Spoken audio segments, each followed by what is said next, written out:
We're getting down with it. We're getting jiggy with it. Let's get jiggy with it.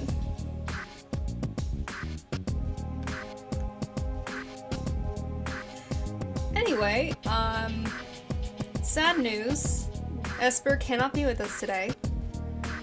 However, They died. Rip Yeah. Espurr. Rip Espurr.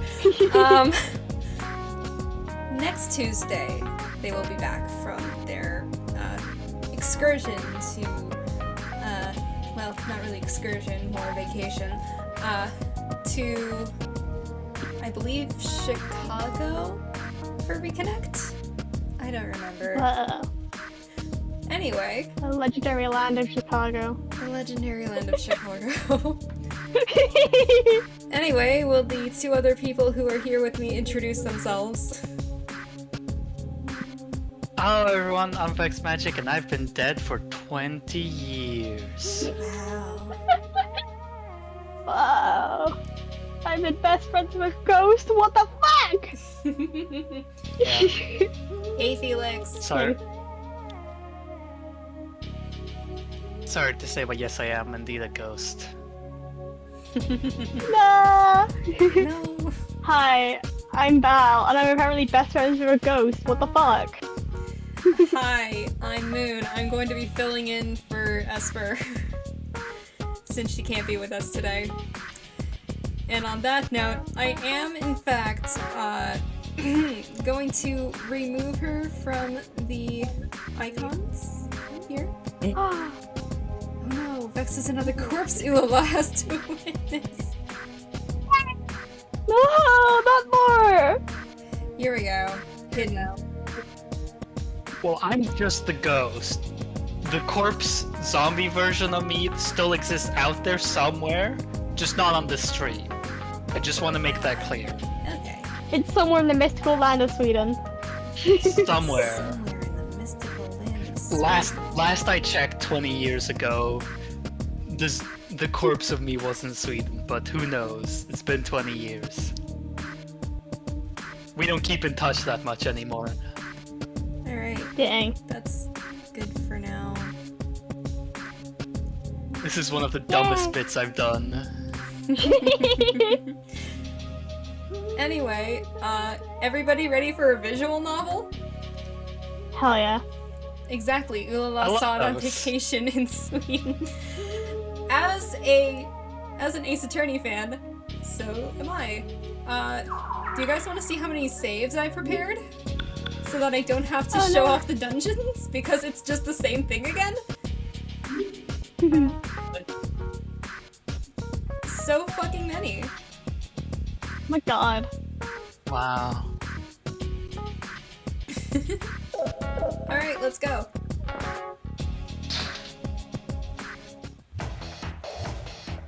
Look, I don't want to just wander through the dungeons again. This is you, This Vex. is me, right? Yeah. It's always me that starts with the lines, and it's always immediately. I mean, I could have talked to some NPCs, but whatever. On the other side, the hallway had a cheap-looking upholstery. Tangled. Now, so many words I have not seen before. The hallway had a cheap-looking upholstery spangled with constellations to match Club Zodiac's name. Here it had been changed to Chinese-style red upholstery. Nakamura had said the proprietor had changed. I wonder if they were trying to set up a Chinese restaurant in the interior. Sure, a Chinese restaurant. Definitely not the Taiwanese mafia. Definitely not. Then a few winged monster that I'd never seen before dropped down from the hallway ceiling.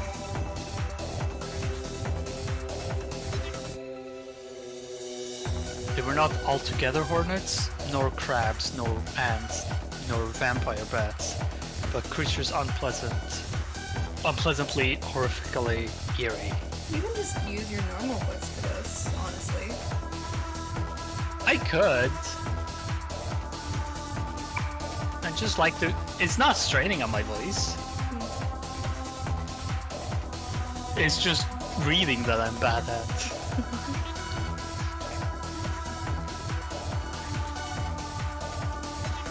If I wasn't awakened to my persona, just looking upon them might have driven me mad and sent me screaming from the room. Luckily, I'm level 99. Yeah. That's how big of a punch they packed. They snap back their wings like a whip. Like crack. And a malicious buzz started emanating from their abdomens, which were swollen like hornets. They had mouths on what looked to be. They had mouths on what looked to be on. God, fuck! This is a simple sentence. Why can't I read? You got this. They had mouths on what looked to be their heads, but it seemed like their voices came from below. That's just HP Lovecraft.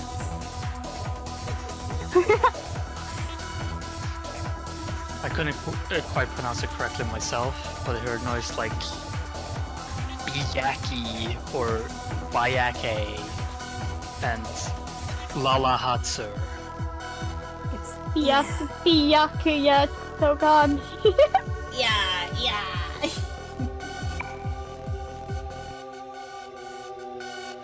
At any rate, they were probably his bright idea.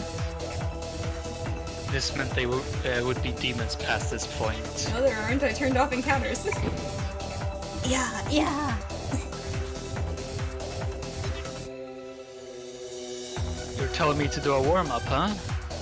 Sorry, but I'm not gonna waste my time swatting flies. Get out of here. Now.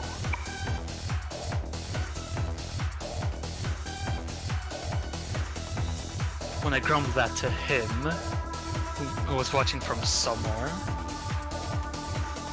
they made a grating loud noise from their abdomen simultaneously, then flew with incredible vigor through the narrow hallway at me.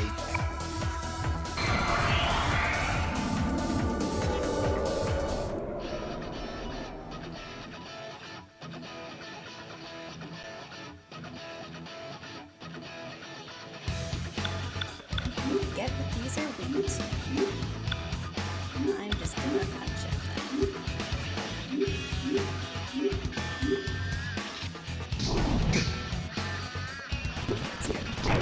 It's so fun imagining someone with a sword running up to you and punching you in the face. Not even that, just his persona. No, he goes up and punches them. He's that strong. Just puts the sword down, walks over, punches, picks the sword back up and goes back in his ready stance.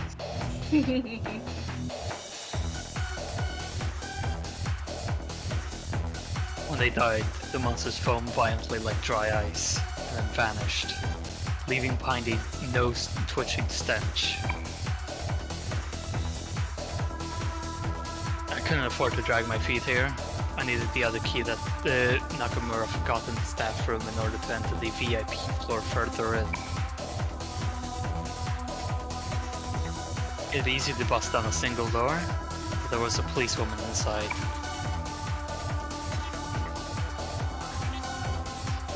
If I made a show of busting up the club, I'd get Nakamura in trouble, and the other me would get accused of a crime he wouldn't remember committing. I wanted to do this Busting as up. carefully as possible. Busting up the club. Busting it down. I ran in, heading for the staff room. You can't see me, but I'm doing the, like, mid-air jacking off dance move. You know what I mean? What the fuck do you mean? I'm sorry. What do you mean the mid-air jacking off pose? I don't know. I'm just waving my fist back and forth in the air. Yeah. Nope. Not a phrase I've ever heard you say. And it's a phrase I will never say again. Wow. Alright, we did the dungeon, yay. We did it! That was so fast! I didn't want to run into any We damage win! floors. And fun fact, I didn't while prepping this. Yeah, sure. I No, believe 100%. you. No, I believe you. I just wanted to make a joke. This too was unquestionably a secret room. But Shiori Mayashiro was nowhere inside. According to Yoshizaka, since she requested her death, or it seems she requested her own death so she could arrest Joker. Normally, a single detective wouldn't go that far. It also concerned me that she forbade contact with any police officer beside my brother. Okay, fine. I did run into one damaged floor while doing the science lab thing. But to be fair, those are annoying.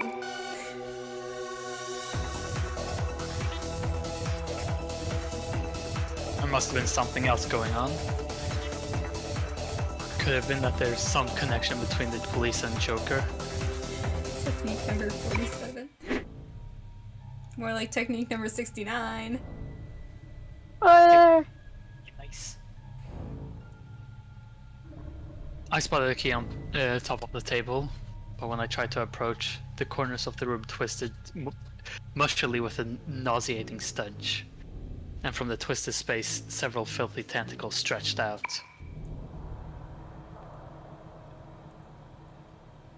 I jumped back and just barely evaded them as the tentacles flung a thick mucus across the entire room.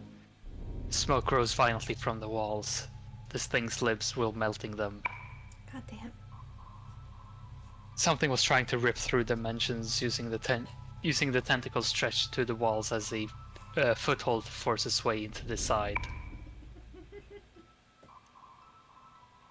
The walls crawled and so did my flesh. I'd never seen this thing until now either. Man, Gnarly's really pulling out all of the staples, isn't he?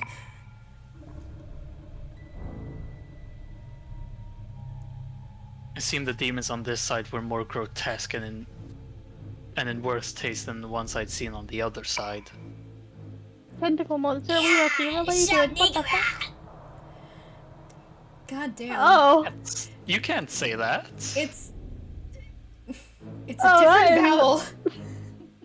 I know. Look, blame H.P. Lovecraft. Oh, I am. Constantly. Trust me. Oh, you haven't seen the South Park version of that. That just full on says it. We play South Park games, okay? Its body was at once like a festering cloud, an octopus, and a twisting tree, and its many mucus discharging mouths set my teeth on edge.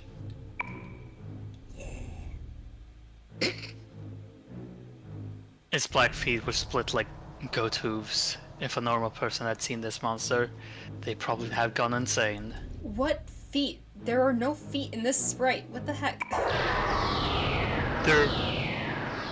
They're on the side facing me, so you can't see it from the camera angle. No. It's just a mass. It's just a Obviously. massive like bunch of lumps, and there's just 2 feet sticking out, and there's just a bunch of tentacles.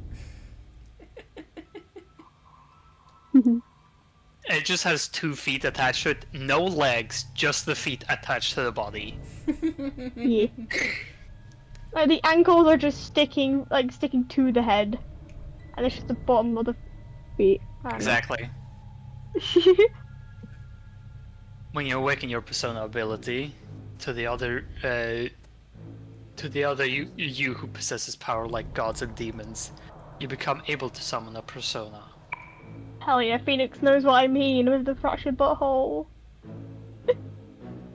If you call forth a god who holds sway over fire, like my Apollo, you can even manipulate flames at will. My Apollo.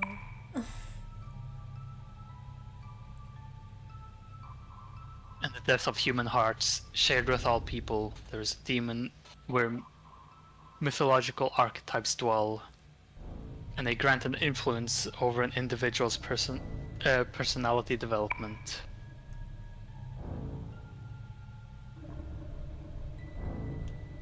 Maya said that anecdotes of mythological divinities the world over probably exist because of that. Gods and demons exist not in heaven or in hell, but in the hearts of humanity. Personas even have an influence on physical and mental abilities.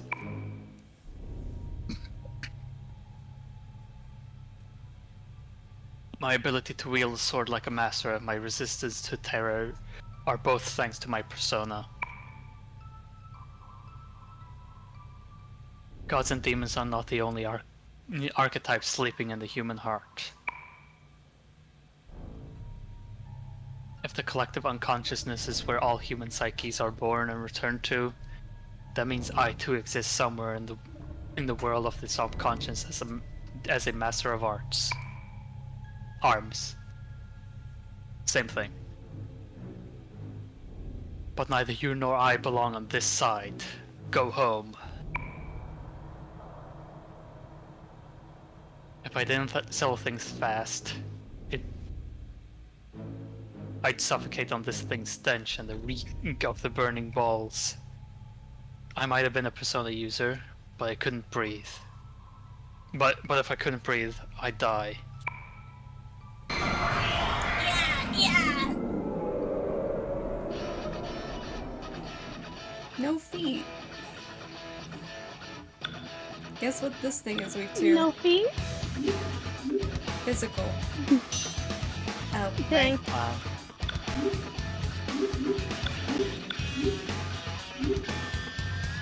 Kill this motherfucker. There we go. It's very funny to me that I've had like 50 lines so far, and both of you have had one line collectively, and it was nonsense. I'm not complaining, I'm just pointing that out. I think it's funny. Don't worry, there'll be other people coming in later. Still gonna do more than half of all the lines. The second I managed to kick that pseudo goat out of this world, I grabbed the VIP floor key and leapt out of that stinking room. Goat? What part of that was a goat? Exactly! The sprite had no goat-like features at all.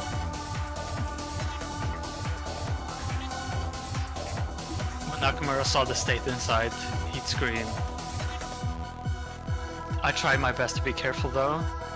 I hope he wouldn't blame the other me afterwards.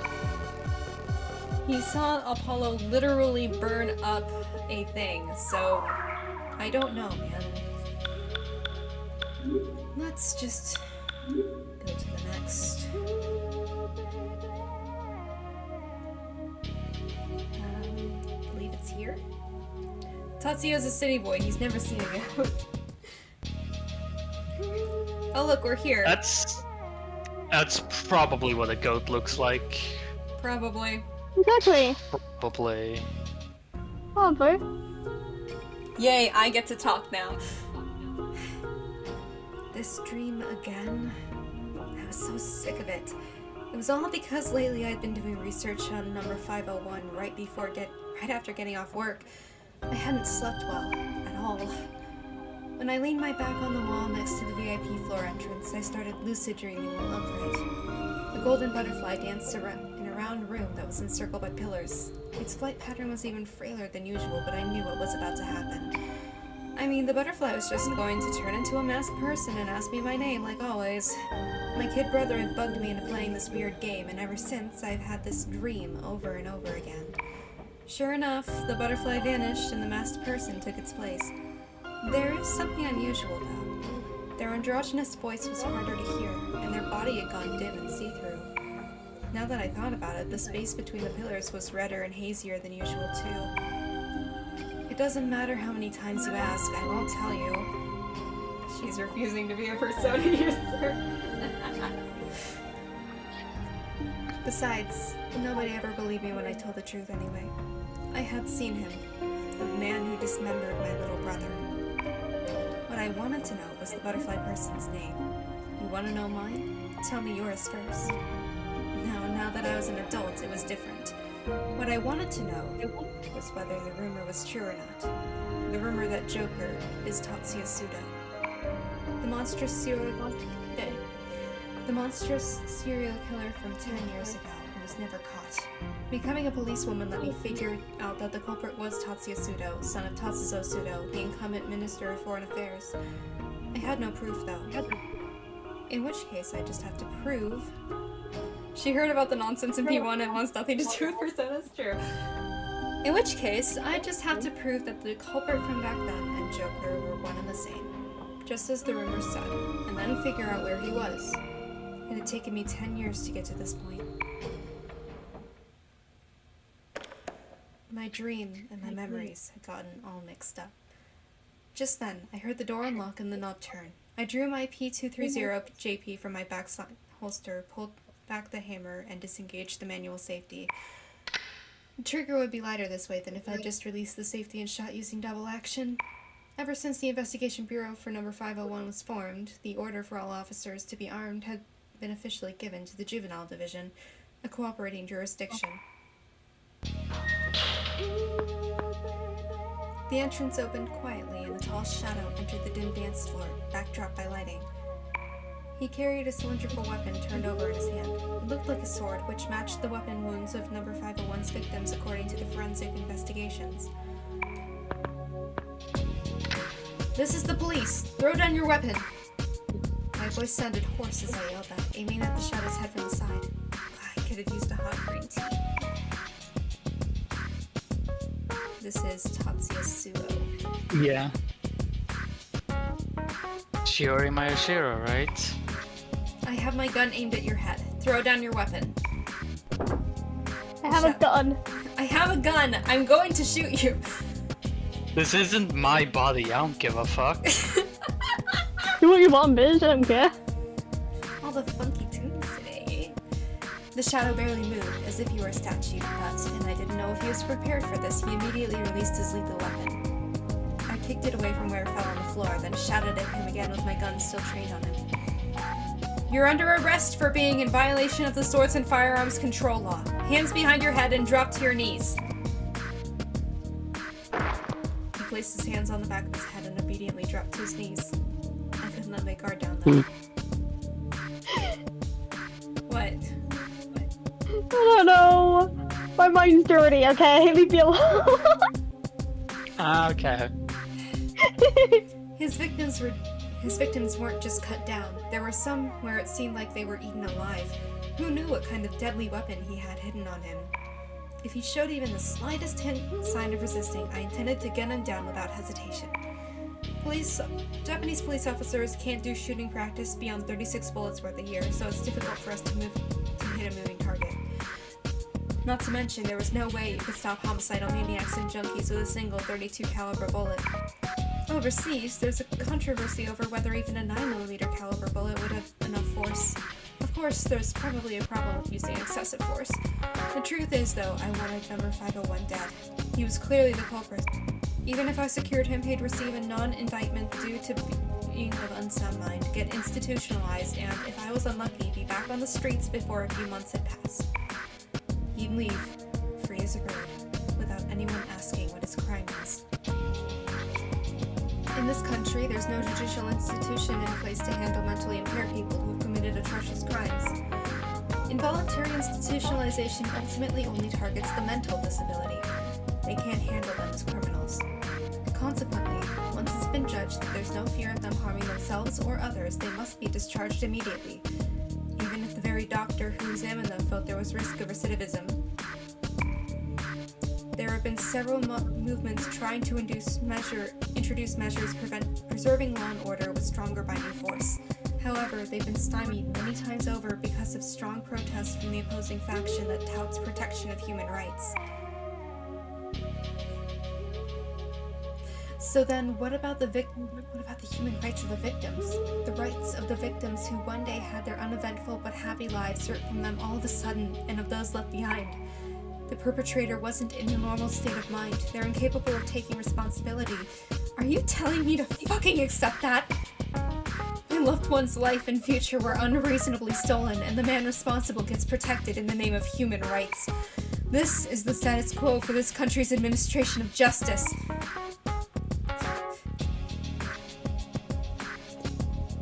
Are you crying?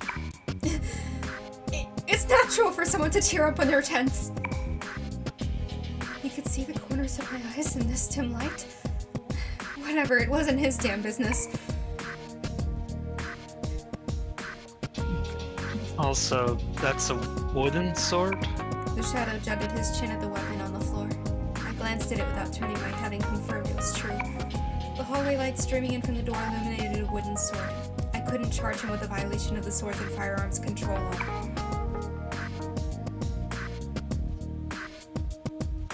Can I get up now? I've been sitting on the ground for like 10 minutes. No, you may still have committed unlawful assembly with deadly weapons. What's your name? Tatsuya Scenario. Tatsuya Scenario. I turned up the hall lights with the remote in my other hand, then looked at the shadow's face. While there was intensity in it, this was definitely a young man. I guessed he was about 17, 18 years old. He looked like Sergeant Suo. Was he former Detective Suo's child? What was he doing here? Was he Joker? I was confused. Do you have any ID?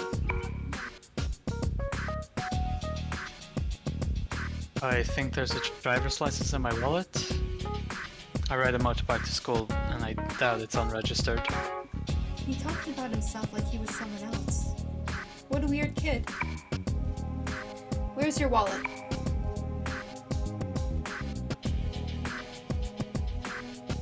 My back pants pocket. Stand up slowly, place your hands on the wall, and spread your legs.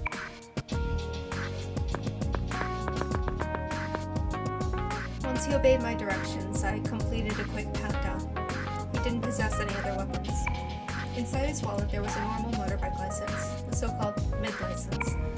There's his picture and name. This was Tatsuya Scenario, all right. Okay, turn this way. Keep your hands where I can see them. He obeyed me without question. At least his face and photo matched up at a glance. But there was something different about the boy in the photo, who gave a challenging smirk like he'd fight anyone who looked at him funny. It was his eyes. What was with this kid's eyes? It was like they'd suck me in. What child looked like that? There was a detached quality to his gaze, like he'd resigned himself to or accepted something. How did you know my name? Were you the one who picked up on the other end of the line? Or did you hear it from your father? The address on his photo ID definitely matched what I had pinned down for former Detective Suo. No doubt about it, this kid was his son and Sergeant Suo's little brother. My dad? No. I saw your business card downstairs. He was probably surprised that I knew his father, given his puzzled expression. I see. Did the people from the club ask you to chase me out? Or did you come to kill me? You wouldn't happen to be Joker, would you?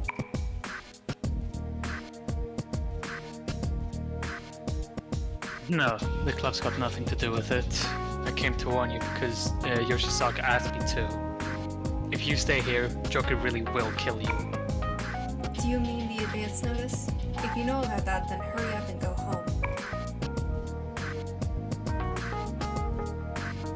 You don't understand at all. Your gun won't do a thing. The next moment, I found myself staring blankly at the center of his chest. It took me several seconds to comprehend that he had seized my handgun along with my right hand and pulled me in close. His movements were so hyper-quick, my eyes played tricks on me, making it look like time skipped. He tightly gripped the small automatic handgun in his large, decidedly unboyish left hand. The slide was retreating a bit too. Now even if I pulled the trigger reflexively, it wouldn't shoot. Where in the world did he learn this? I felt the forceful beat of his heart on my cheek through his bright red bike leathers. When I looked up, I saw the handle of a fruit knife or something similar thrust all the way to the hilt in the wall next to his face. It hadn't been there a second ago. If my face hadn't been buried in his chest just now, that thing might have struck dead on the back of my head. When he removed his right hand, which held my head, he pulled out the knife next to his head while glowering at a spot further inside the club. The blade's about 10 centimeters long, but all of it had sunk into the wall. The physical strength of the person who threw it was impressive enough, but this kid who casually pulled it out was amazing too. How long have you been there? I've been here the whole time! God damn it! Anyway, this is you, Val. Dang, game changer. Which character? Pseudo. The new season of Game Changer is wild. I haven't watched it yet. I need to. This is Pseudo, by the way. I watched a random episode. Fuck. From the start, dumbass! At Tatsuya-kun's question, the voice of another man behind me responded. It sounded like he was a good distance away. Been a long time since I had booze. Yeah, I was just thinking over a drink or 5. How about to accept rules? When you get right in the fucking way. Seriously, he gets all the swears. Hell yeah. The voice's owner, number 501. It seemed that until this boy came, I'd been alone with him in the dark. When I arrived, I verified that there wasn't anyone in the dance hall. When did he get here? A chill ran up my spine. When I twisted my body around as if to shake off my fear, Tatsuya-kun removed the hand that had been restraining me. Without a moment's delay, I alternated my gun at both him and the direction of the voice. God damn, she was fully willing to shoot Tatsuya. The Tatsuyas.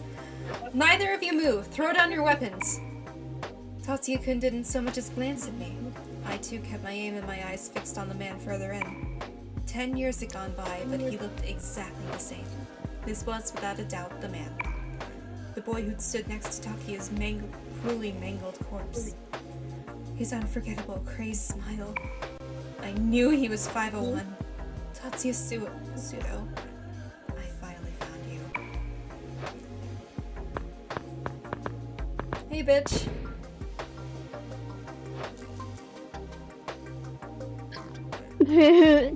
Landano, sit you fucking rat. The voices told me all about you on the other side. Pseudo was sprawled out on the sofa deeper inside the dance floor, legs shamelessly stretched across the cushions.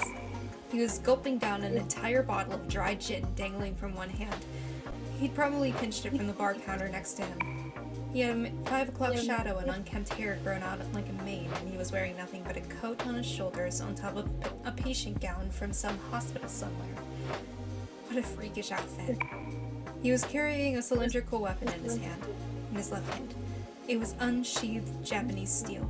I could arrest him in flagrante delicto for this alone. Tatsuya-kun walked right into that Pseudo without a trace of fear. At some point, he picked up the wooden sword I knew I'd kicked away. He was next to me this whole time. How had he picked it up? Flustered, I hurried after him.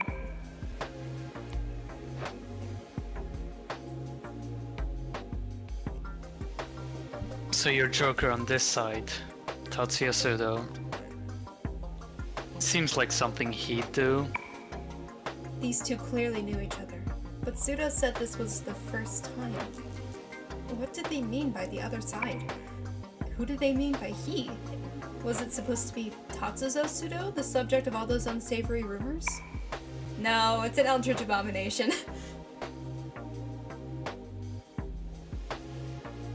I'm a stand-in, you know? A stand-in. Just the real ones graced me with his awakening. Also, look on the back wall. Those flowers were on P2IS Joker. Yeah, I wonder. Huh. Interesting. Interesting. Real Joker ain't me. You know what'd be the best of all though, wouldn't ya?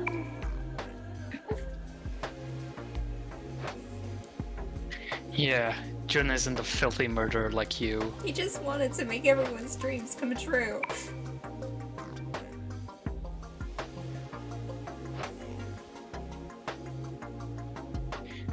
You're Tatsuya Pseudo. You can't just take Joker's place. Yeah, I noticed that when I was going through a different version of like a cutscene movie of this last night, and I was like, oh shit. Yeah. Yeah, true. You ain't got an ugly mug like me. Make the tip, you fucking brat. What I need is a mask. Joker's mask. Actually, it's just a brown paper bag that has a bullet hole in it for some reason. Shut up, it's cool as fuck. Okay, I have a great idea for a mask. I'll take this paper bag and I'll shoot it with my gun. And then draw on it with crayon. Perfect. I'll be so intimidating. Pseudo uttered a vulgar snicker and gulped down the rest of the bottle. The booze that spilled out of his mouth tracked down his throat and drenched his blood-stained hospital gown. Oh, so Tatsuya is responsible for the bag. Gods, yeah. The one gracing him. The Joker's stand-in. What in the world did they know that I didn't? Bill, did you not play the last game? Catch up, jeez. Hey, look, that was an alternate universe. Yeah, and I was there for it, so if I could be there for it, you could be too, so your fault. Pseudo, it's not too late. You can still start over. Don't listen to his voice any longer. Start over? I don't know what the hell you're talking about, but even 10 years ago, this piece of shit killed a whole lot of people. You can't bring the dead back to life. The detective shouldn't say anything like that, but right then all he could do was scream it out. It didn't matter if he did turn over a new leaf. It still wouldn't bring Takuya back. Tatsuya-kun glanced back at me with a slightly shocked expression.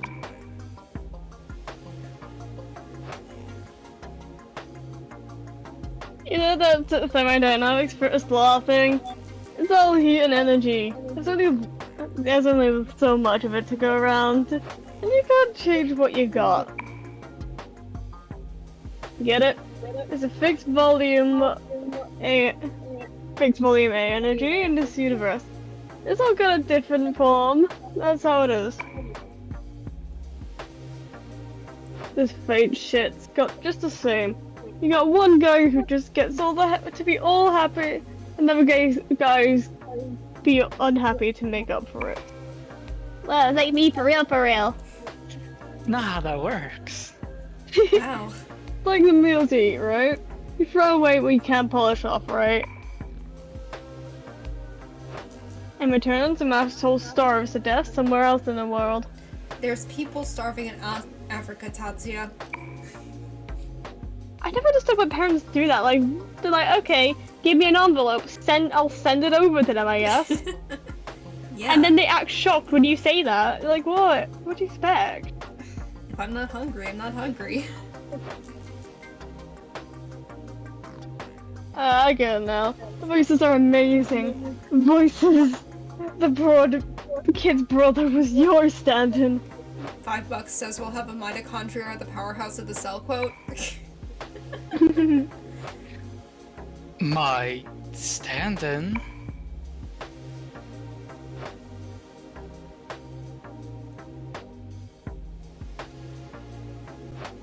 You little shits change your fate and ran off with your tails tucked.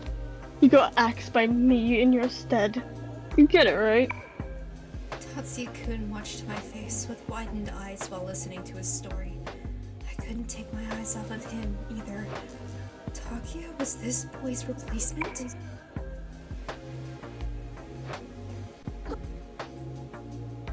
Come phone call. I got an order to kill my Amano. So casual. The moment Pseudo Yeah, said I got ordered to kill this guy. The moment Pseudo said that, a shadow that looked like a crimson figure flared up from Tatsuya-kun's body and assaulted Suga. A black figure seeped out from Pseudo's body, too. The two men all of a sudden were locked in mortal combat. Over Tatsuya-kun and Pseudo's heads, the shadows clashed in the same form. Oh yeah! It's like, oh, I was the guy to kill Tatsuya's like, nope, fuck that, killing this guy immediately. Yeah, 1 second. Let's see. Absorbs fire, resists sword. Got it. Scarlet and sable flames intertwined and whirled all through the dance floor like two snakes trying to swallow each other whole. Several bottles that had been left on the counter exploded, and alcohol-fumed flames ran over the countertop.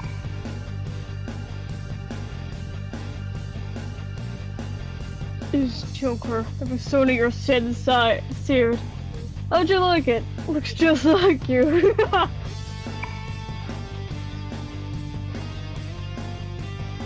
Like just one finger on my own and I swear I'll hunt you down and kill you like the dog you are. Every time, in every world.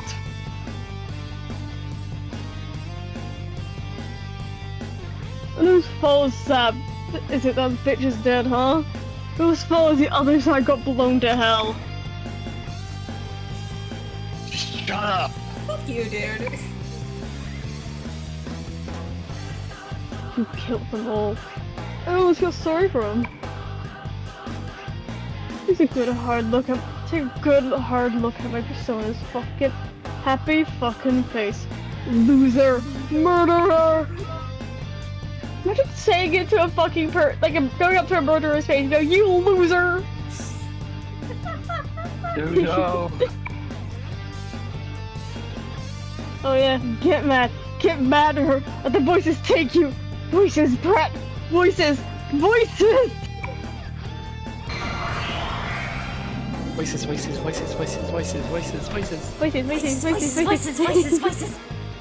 Anyway, let's just fucking punch him. Yeah! Hell yeah. I love beating up also old guys. Poison, so I need to watch out for that. He deserved to be punched. Well, guess I don't need to use any antidotes. Let's go.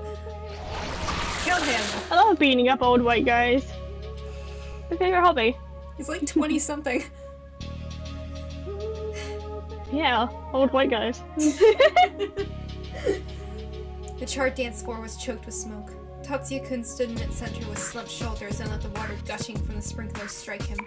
Onto the leather. Come on, man. Pseudo's sword, thrust into the floor in front of me, brought to mind a grave marker. In the rain, he was a solitary silhouette reminiscing on a lover lost a long, long time ago. Lone shadow.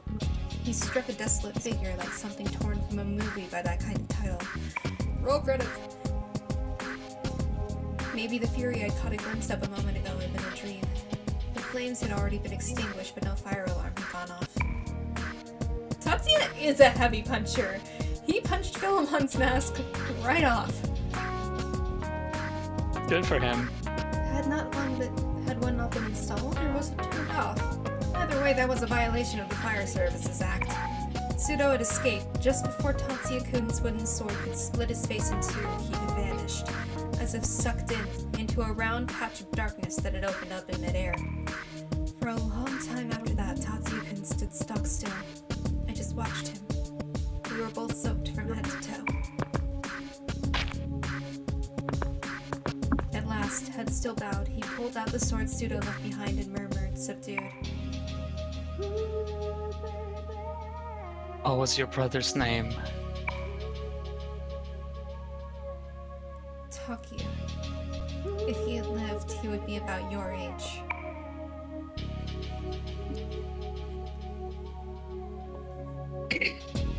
Can I ask when he died? It was a sweltering summer night, 10 years ago, August the 15th, on the grounds of the shrine in Ringadai. I found him. Pseudo had just thrown Takia's head into the underbrush and was about to run away. They dismembered him? Yeah, she said so herself. Remember? I have a bad memory. That's the day. How could this be? Tatsuya-kun faced me with a look like he wished he could be anywhere but here. The golden retriever that Takia and I had kept when we were kids often had that look when our mom got mad at him. But this kid could never be someone's pet dog. He was more like a wounded lion who had removed himself from the crime. Well, he is a Leo, so... The only people who ever believed me when I said I saw Pseudo's face were your father and one other police officer. Your father promised me he'd arrest Pseudo. 3 days after that, your father was discharged for accepting bribes. Purportedly, he'd accepted multiple bribes in compensation for disclosing investigation info to organized crime groups. It was complete bullshit. Your father had been set up by Pseudo's father and another police officer. His partner betrayed him.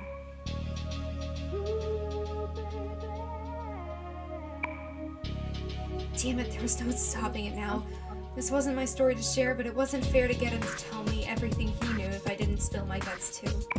Whatever burden this kid was carrying, I wanted to share it. I couldn't help but feel that if I didn't, he'd end up falling into a bottomless hell. I was sure he was just barely keeping his balance on a very thin edge, much like the blade he now had in hand. There was no way it was okay for a teenage boy to make a face like that.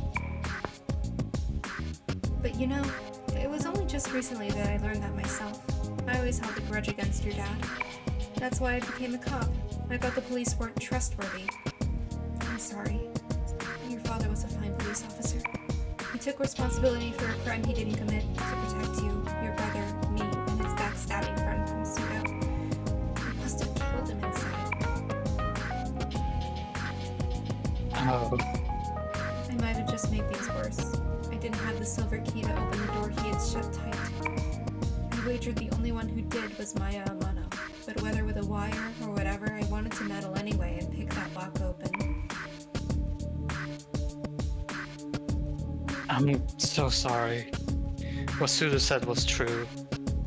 It's my fault your little brother died. At that point, I still had no concept whatsoever of the conscious size or palpable weight of the sins he'd shouldered. To be continued.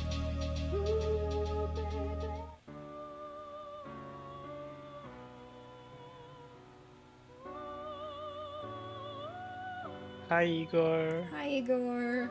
Welcome back. How was your trip? Perhaps you haven't come back to understand Master Tatsuya Suo's suffering a hair more. I will keep the memory shard in my care. Though if your event would like to review it, please let me know. Alright. Let's go for the second one now.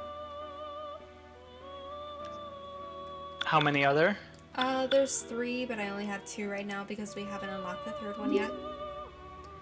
Okay. This one's about, like, an hour and a half, I think. Okay. Val, you are going to be Tatsuya's dad for a bit. Wow!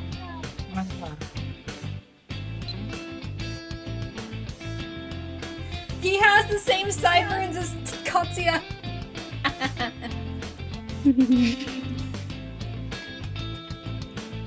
This is Dad.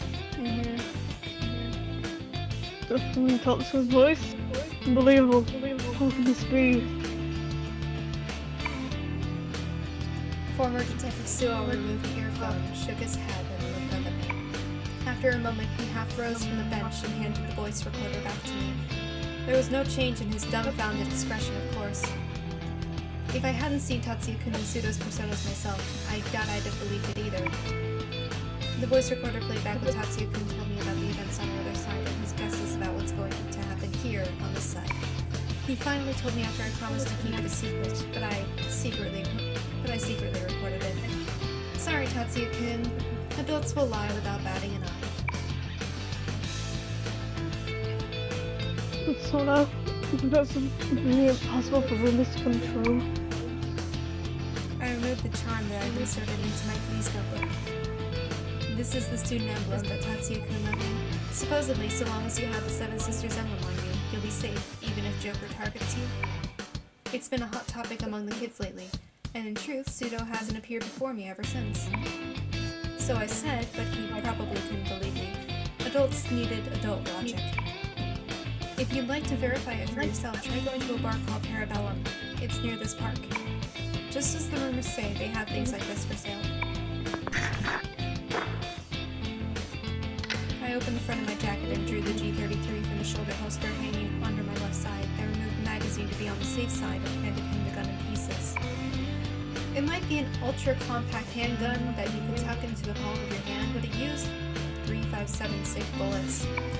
It had a firepower comparable to a 357 Magnum, close to 5 times that of the 32s the station lent us. It's often called a pocket rocket.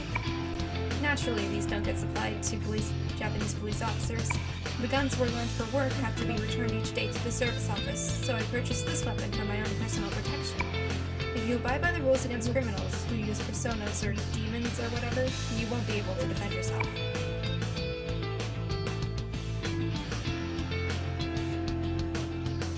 This is a real thing. So the former detective growled as he verified the weight of the gun and the bullets in the magazine.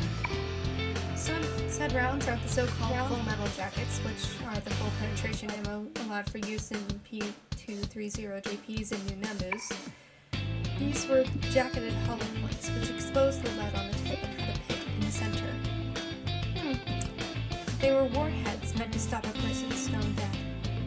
We're certainly learning a lot about guns today. Their penetrative power. Yippee!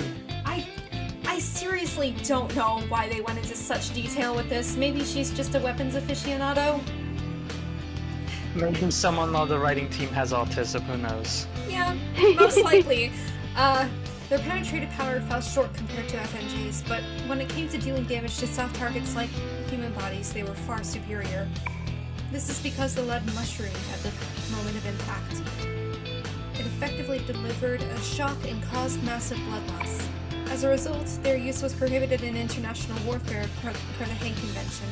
I heard it's because they were deemed inhumane due to the unnecessary suffering they caused. Apparently, there was such a thing in this world as humane warfare. Black Stars and Makarovs aren't something you can get your hands on at a moment's notice, even using black market routes from the mainland, the Philippines, and Russia. I don't know how it works precisely, but I can only conclude that rumors have become true. To put away right now.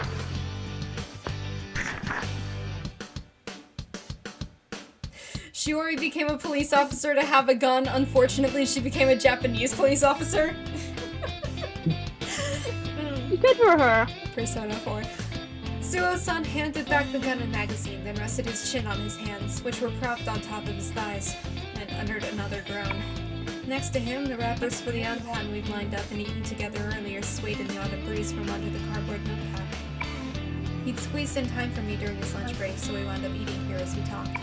It's barely any meal at all for a security guard who spent all his time on his feet, but we couldn't exactly chat about all this over at the cafe around the corner. I asked when his lunch break ended, and that time had already passed. I feel bad to keep him here for much longer. I'd better get back to the main issue. Even now, Tatsuya-kun is pursuing Pseudo. He believes he's the only one who can cope with the situation. Or rather, he believes that as the only one who hasn't lost his memory, he has to do this all alone. That's why... Spoilers! Is Tatsuya aware of the situation? Shiori is Akeshi's mother somehow? No, I suspect not. It seems Sergeant Suo was cooperating with a woman named Maya Amano, whom Tatsuya-kun is trying to protect. Tatsuya-kun said he doesn't want to get his friends from the other side or his family involved. That's why he left home. This is fundamentally not a task for children. It's our job as police officers. However, you and I both know that the police are not reliable. Oh gosh, he's still... Thinking over his former friend, Suo-san looked up at me as if begging for good news. I didn't have any I could tell him though. He's connected to Tatsuya Sudo. It's clear that he and Captain Shimazu are obstructing the investigation to make sure Tatsuya Sudo doesn't get detained. Higashi. He seemed to age 10 years as his head sat down, hand on his brow. It was probably tough knowing his best friend betrayed him and continued to participate in the crimes for which he should have been arrested. Somewhere inside, he is still trusted Takashi. Right now, the only one who can defeat Pseudo and protect the world is Tatsuya-kun.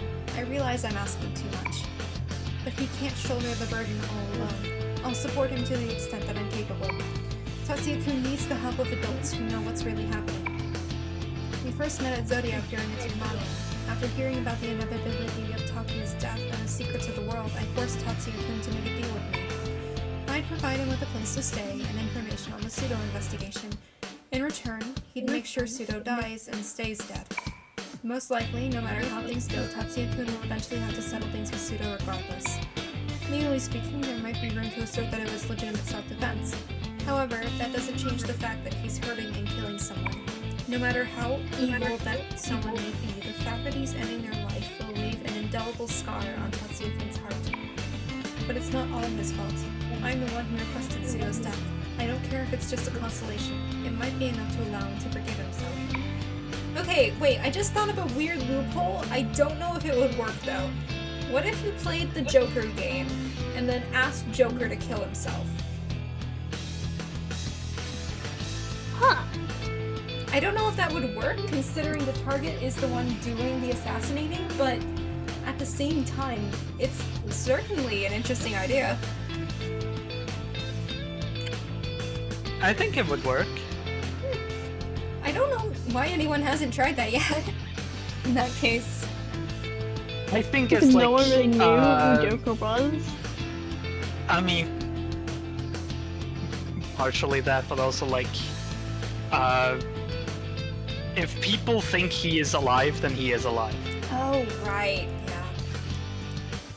So As it doesn't long matter as- if he's actually dead.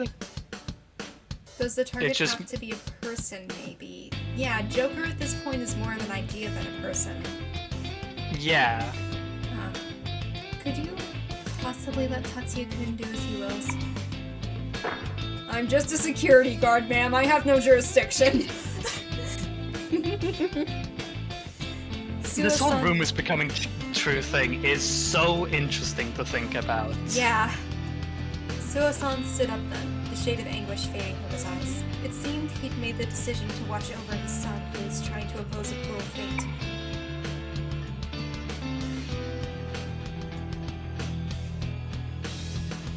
Understood. I feel like he's knowing that he's in your care. I'll talk to my wife and move to all the missing persons report. We never see their mom. We never see their mom. He's not important. Only in this one instance is it confirmed that she exists. Thank you very Wow. much. Have you considered if she didn't exist? I'm like, did you spawn into existence? I don't know. I bowed my head, grateful from the bottom Maybe. of my heart. He was basically telling me he was giving me his son's life, when I couldn't have complained if he'd struck me instead. But with this, it should get a little easier for Tatsuya-kun to make his move. Even at the best of times, he stands out. Yeah, wearing bright red leathers with an X pattern will do that. So long as Yeah. he's moving around in the city, it's better to remove as many unnecessary hurdles as possible. Both Persona 2s are about daddy issues, kinda. Never dreamed that I'd be mixed up in something like this. Is this what you call fate?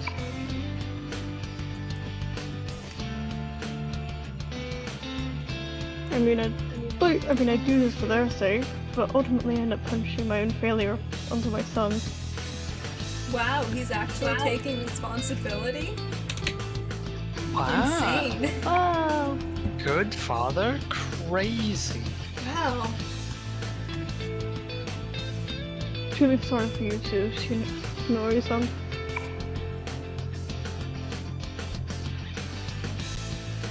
I can't realize Capitulated. What does that mean? the fuck? It means bowed, I guess. So to protect my family, thanks to that you're now in this position. Suo-san and me, Chief Togashi and Pseudo's son, the head of this investigation and the kids who created this side.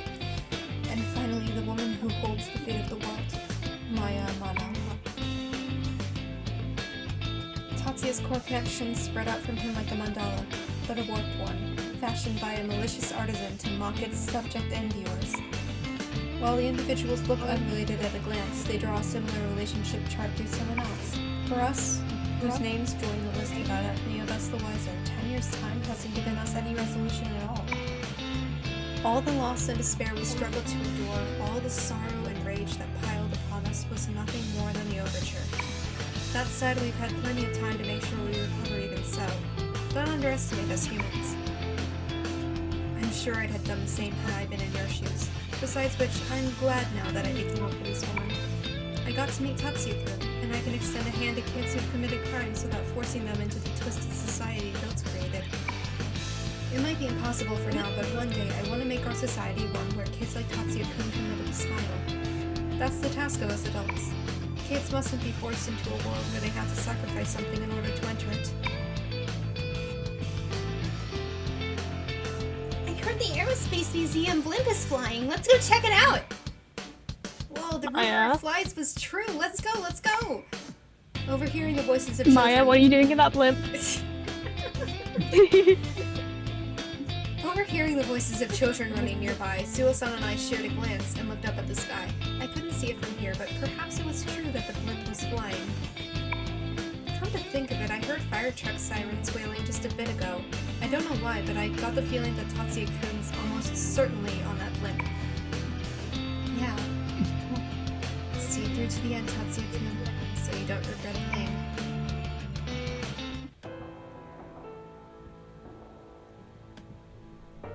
Oh wow. Oh wow. I'm home.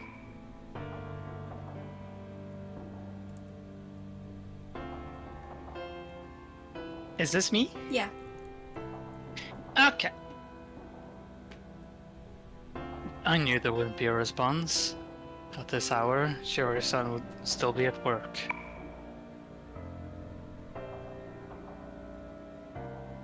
It still felt like I'm barging in here, but if I treated it as anything but a home, she'd get mad.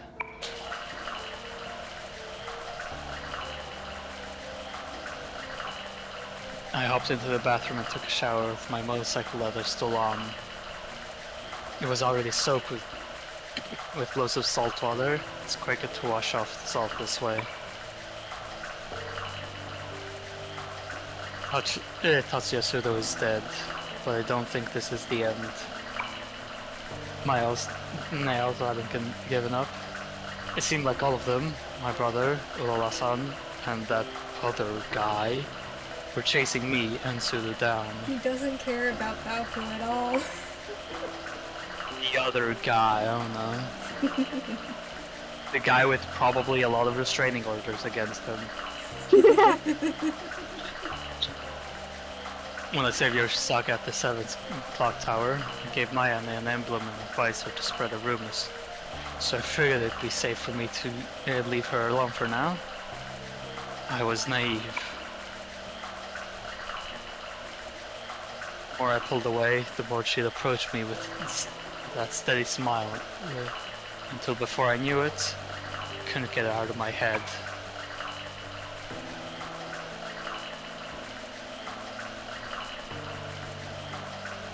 Even way back, she would have gotten me to like that, but given her that advice was only fuel for her engine.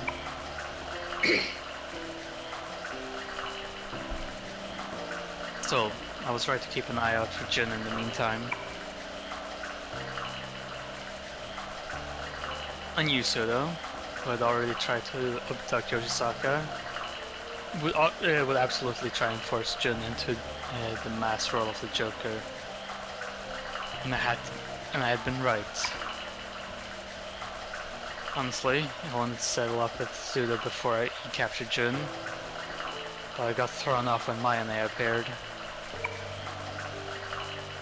I decided I never have anything directly to do with him again, but Jun got involved at that time.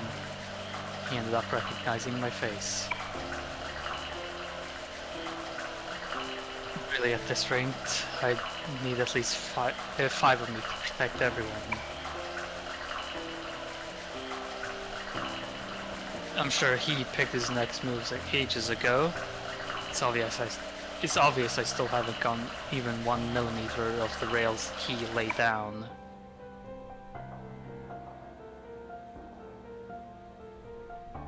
Once I stripped and washed the salt off my skin too, I got out of the shower and changed into the jeans she originally had bought me.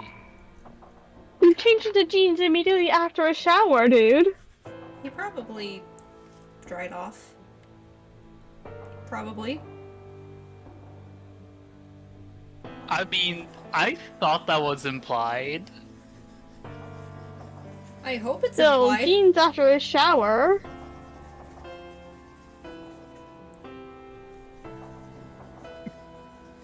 I'd like to just let my leathers dry in the sun, but there wasn't any point. I flipped the switch on the dryer in the washroom. I headed to the room I've been borrowing and threw myself down onto the single sofa bed.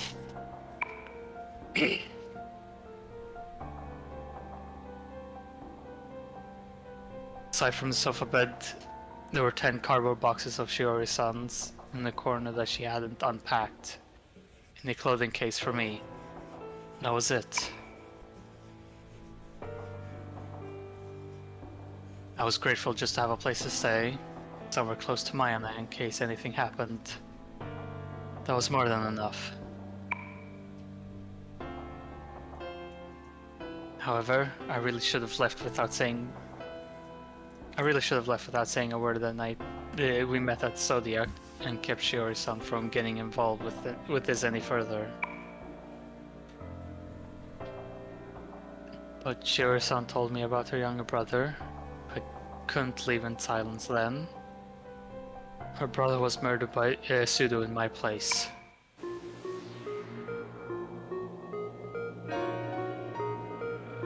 Years ago, the day Shiori-san's younger brother was killed was the same day Mayana and myself were locked up in Alaya Shrine on the other side. The other side, Sudo set the shrine on fire, but we were locked up inside it. Since I was just a kid, I was finally able to escape by just barely squeezing through a gap in the floorboards. I went outside in order to save Mayane, but I was stabbed in the back. That's when I awoke to my persona and burned Sudo's face. Sudo thought that Mayane had done that, so that's why he stalked her. But when we lost to him, to recreate a world where Mayane lived, we changed history a little to make some things, and some things were erased so they never happened. On this side, we all never met 10 years ago, so Sudo also never stabbed me. To fill that hole, Shiori-san's little brother was killed. I understood why. It was a present from him, showing me that what happens when we change history. Damn it, you fucking bastard! I twisted and pulled my hair. I hated him so much I could go mad. I won't forgive him. I wanted to kill him. I wanted to die and disappear. I dug my nails into the mark he left on my right arm.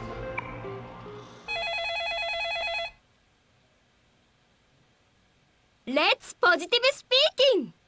メッセージは前向きにね。Oh my god. It's Maya. Maya, get the fuck out of here. This is my game now. I don't see your name on the box. There are no names on the box. Persona 2 Eternal Tatsuya.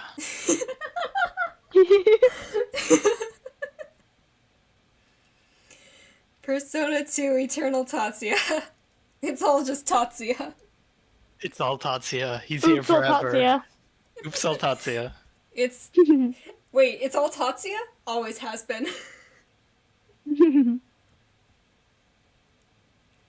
The sudden ringing on the telephone brought me to my senses. I was so overwhelmed by the exhaustion that I thought I heard Maya's voice on the answering machine message. Just Tatsuya. The incoming call was on the landline in Shiori's room. But something was odd. The person who called in didn't say a word or hung up. They just stayed on the line, silent. Protag to protag communication.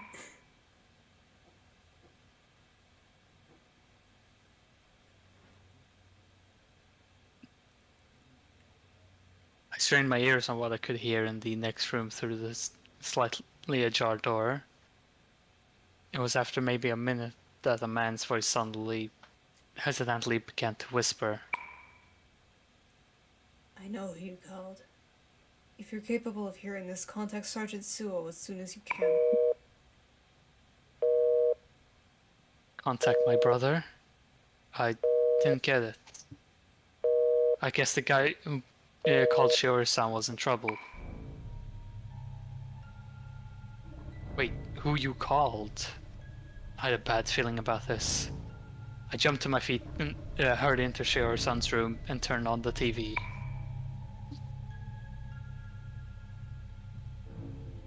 On the other side, he got humanity to self-destruct by making rumors come true and spreading anxiety through society.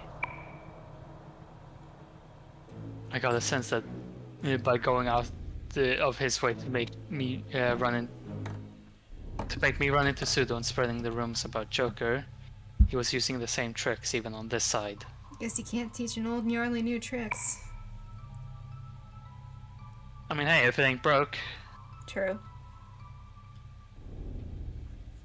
Even the news was just another one of his tools. I flipped through the channels until a program with that shady fortune teller woman who did the Wang Long fortunes that were popular these days caught my attention.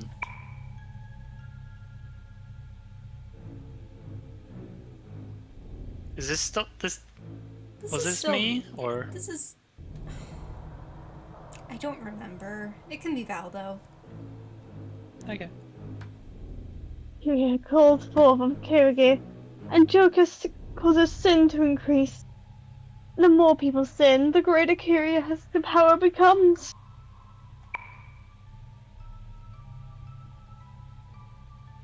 It's a cause and effect. You must not let jealousy and petty grudges consume you.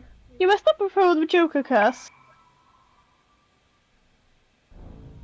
If you do, you'll be possessed by Joker. Thus, those who perform the curse will end up becoming Joker themselves. What the? Wow. So then the Joker isn't just one particular person. My heart pounded in my throat as every hair on my body stood on end.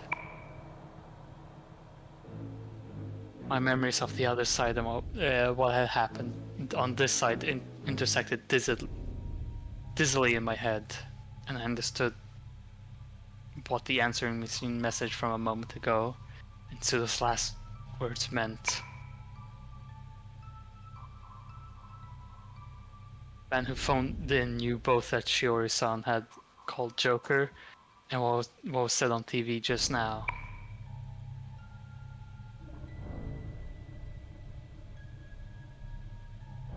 Furtively? Yeah.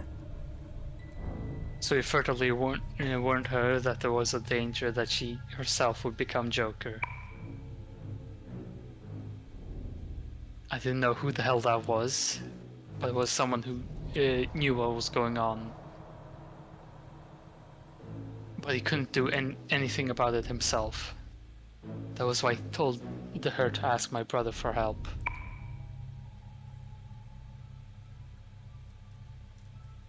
Shiori-san said there were guys in the police force who were trying to mislead the investigation on Joker and Pseudo. Most likely, he was someone in the police who knew that, same as Shiori-san. The fear has been spread. The Joker won't die. Suda was saying was that this is how the Joker will circulate and multiply. I leapt at the phone in the room and called Shiori-san's cell number, which I had memorized. Come on, pick up. No.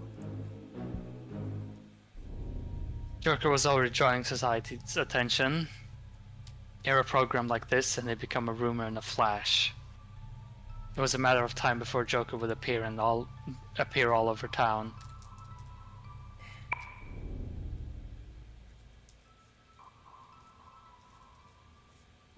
Respectable people would just laugh off a program like this.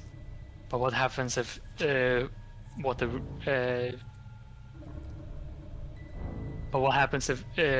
rumored fortune teller says comes true?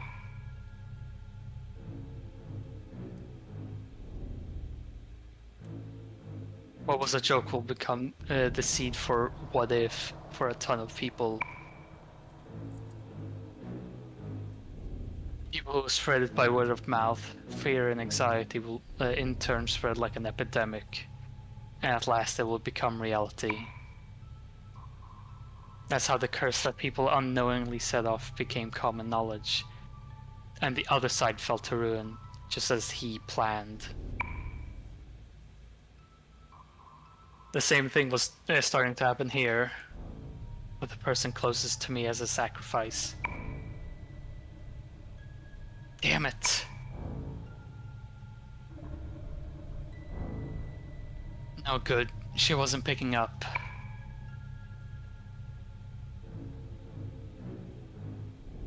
It alarmed me that it wasn't even going to voicemail.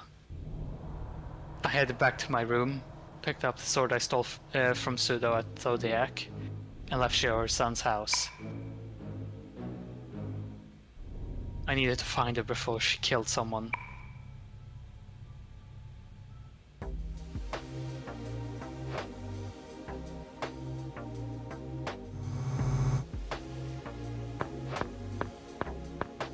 Yay, we're back here. Yippee! Mayane, you still haven't given up.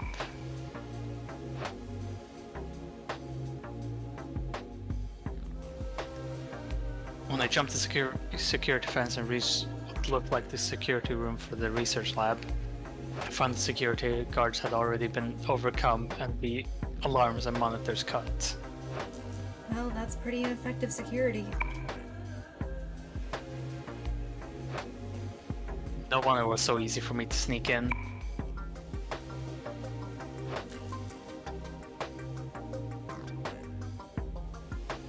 I found 3 warp coins on the floor next to the security guards collapsed in front of the door. There was only one person that could take out a gun. Gun-toting enemies with something like that. Baofu, that shady old man. Which meant Mayane and my brother were here too. They were probably a step ahead of me and got wind of that the kidnapped Joker users were dragged here. This was going to be a pain. I need to find that person before they kill someone is a mood and relatable. Get better friends.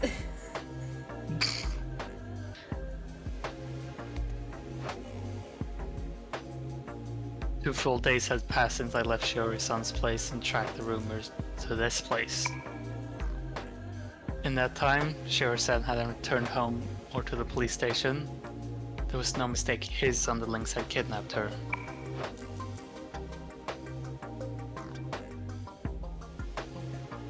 All over town, people who use the Joker curse had turned into Joker users.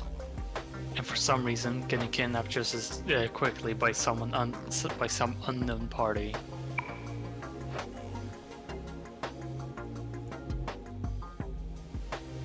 I needed to simultaneously rescue Shiori-san, Mayane and the others, and figure out who the guy hunting down the Joker users really were.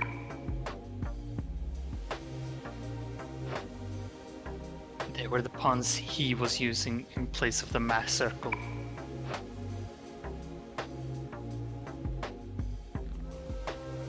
I'd knock out all 3 tasks at once. 3 tasks, 1 sword. If possible, I wanted to get my hands on the information here before Mayane and the others did, then erase my tracks so they wouldn't get in any deeper than they already had. Could I do it?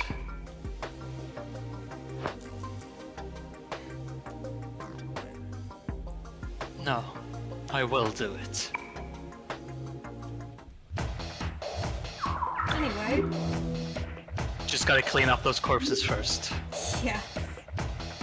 Lean them against the wall. Free food. Weekends at Bernie'sing them. I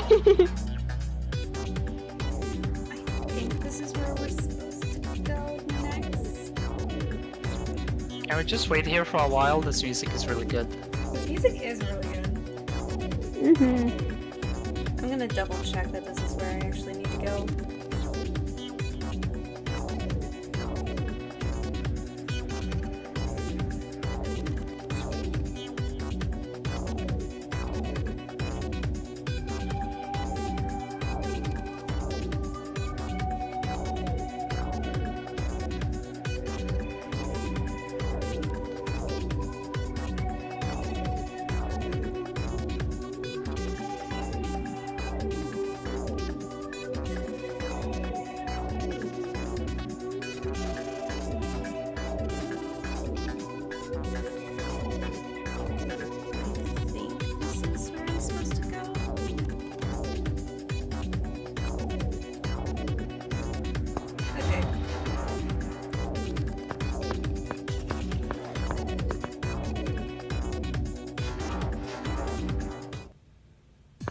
Val, this is you.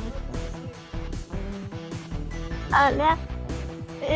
Tatsuya 7 from 7, right?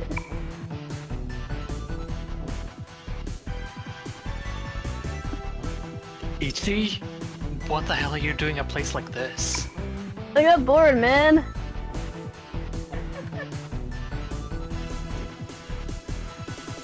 Scared me half to death. Why was he here? What? What am I doing here? What are you doing here?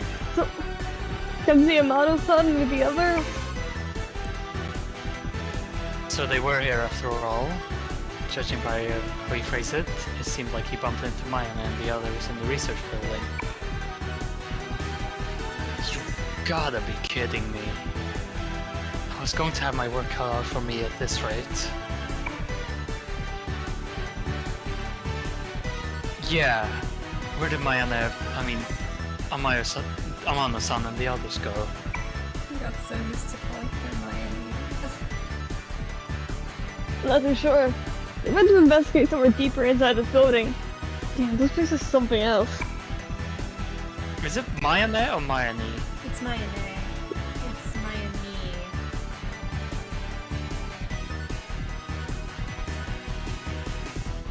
Which one is it? You said it was both of them. It's Miami. Like Nisa. Okay. Okay, Mayane. Your knee? Yeah. My knee. The guys who were taken here are in the back. Is that everyone? I didn't see any sign of Shiori-san. She's somewhere else? One is good as like a fucking demon, what the hell? Yeah, they got possessed by Joker. Ah. Yeah, those guys are the only ones here. I'm looking for a guy named City Motel myself. They were doing some human experiments, those bastards.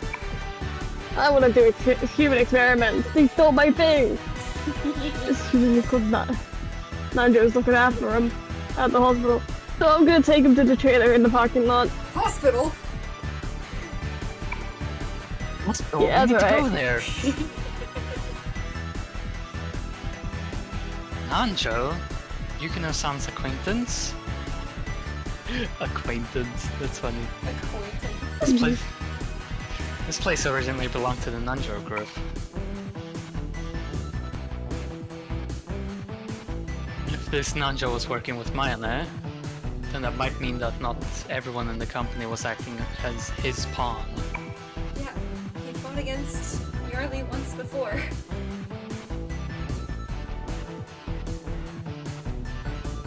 Hey, Sensei Tomato, he's my friend. He's a dude from my school. Got a mug only a mother could love.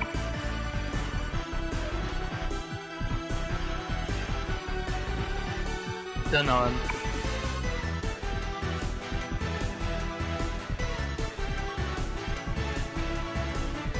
I couldn't tell him that I knew his other side self very well. I'd be in trouble if this guy didn't get everything. Still, a crazy reason for being here suddenly hit me. Even on the other side, he and Sugimura got caught on like cats and dogs.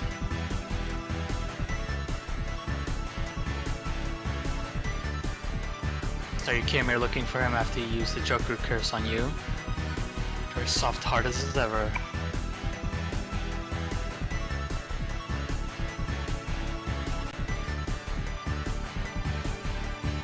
You know a lot about me. Take this. I threw him a badge with the Seven Sisters emblem depicted on it. Akichi caught it and stared at it blankly. It should still be effective against Joker users.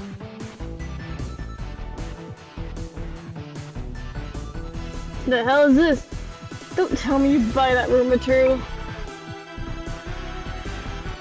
Shut up and take it. Also sign it for me, please. I'll stick with you as far as the parking lot. Follow me. So long as this Akichi and the synchronized Akichi didn't remember the other side, you wouldn't be able to use his persona anymore. I couldn't leave him be. Can you imagine if he did suddenly remember that he can use a persona and Hades was just like, hey dude, what's up? What's up, my guy? I'm back. Hey, thanks, how you on, man? Alright.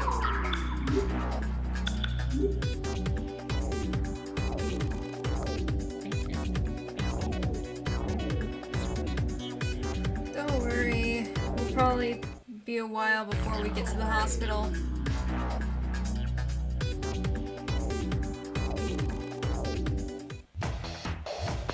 Anyway, back here. Hey, you, what are you doing here? I thought something weird was going on. So you're the intruder. I made Akichi wait outside, headed into the security control room, and walked into the face full of guns. I didn't figure the security guards had noticed me.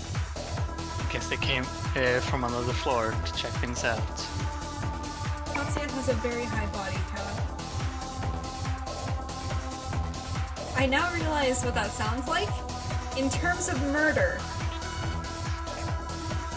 Hey, yo. In terms of both ways, actually. Shut up. Hee. What? Kid? Where the hell did you... I was no hero. I need to wait for them to finish the lines before they finished battling. I crouched down and dashed towards them. Let's kill these guys.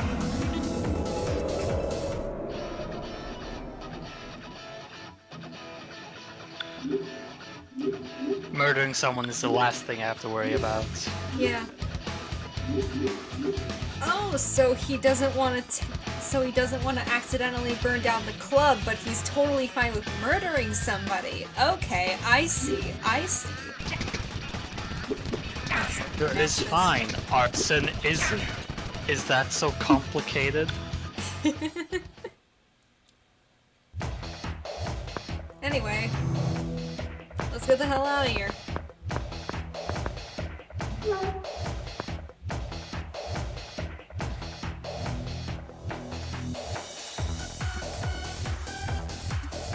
I confirmed that there wasn't anything else in the parking lot, then called to Akichi. All clear, Akichi. Move it. Dude, my name is Michelle. Shut up. You hide with everyone inside Akichi. Don't close the door all the way. You'll suffocate to death. Yeah. Hey, so you and me, we've been talking real casual to each other for a while. I gotta ask, how do you know my name? Bit weird.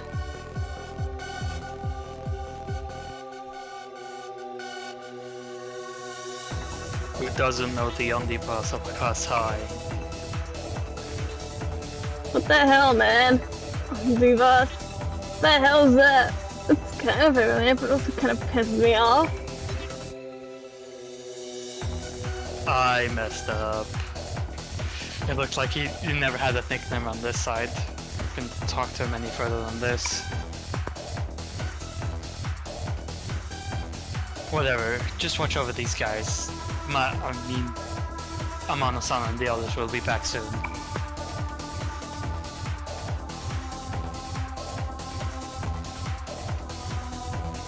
Hey, what are you gonna do? My best. I don't know, probably kill a few more people. Come on, dude. Anyway. Yeah, here we go.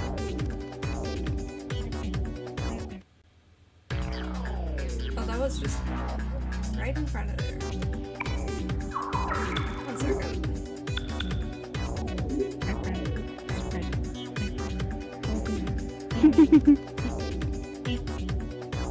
Here we go. It's a good song, what can I say? It is a banger. It is. Alright, let's kill more guys. Yay! Hey you, what are you doing here? I don't know, fucking killing people.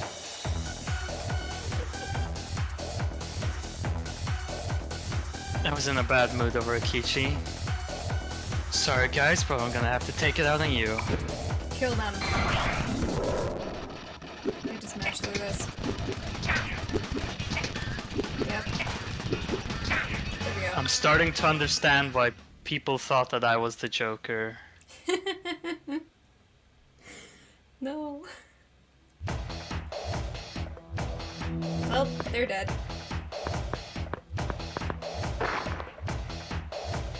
Gotta loot their bodies. Yep. Ooh, 3 gold coins, hell yeah. The security guard was carrying key cards marked as level 1 cards. Looked like they were local security. I took them. The cards, not the bodies, just wanted to clarify that. Yeah.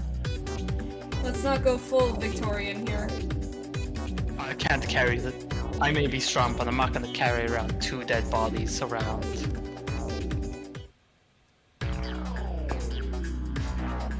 Level 1 card confirmed. Permission granted to enter. That's all I wanted to do here. That was it? Yeah. Look, it's a line, okay?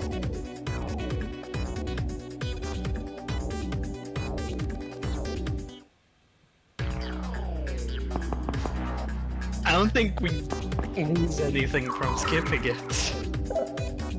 No. Just fine.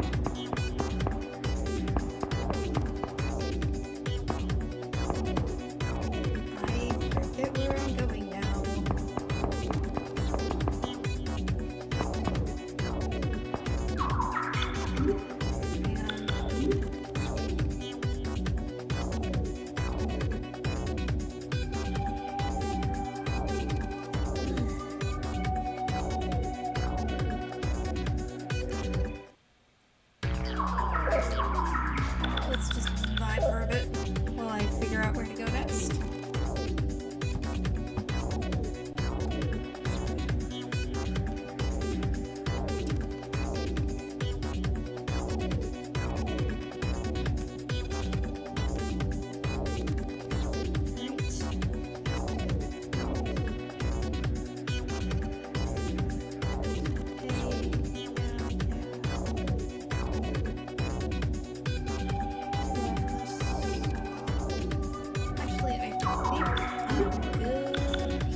Security.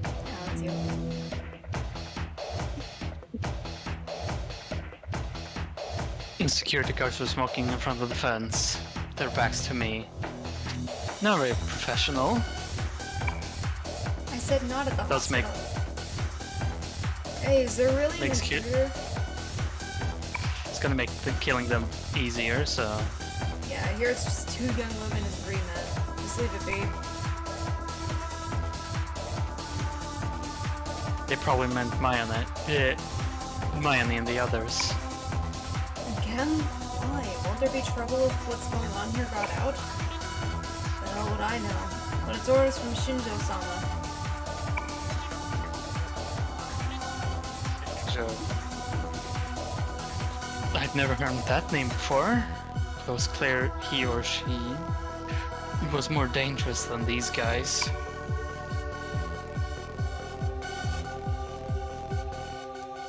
Intentionally leaving intruders alone it meant either they were confident they'd catch them in the trap, or else they wouldn't get in their way. This kind of situation could get real ugly. Could get ugly real quick. Either way, it looked like I'd better hurry. I grabbed a keyring hanging from the other guy's belt. He'd taken out another cigarette, and I was trying to light. And I was trying to light it. The lighter's out of gas. Hey kid, give me a light. The young guy nodded and started pawing at his pockets. What an idiot. Hey, what's taking so long? It's weird, I could have sworn I just had a light.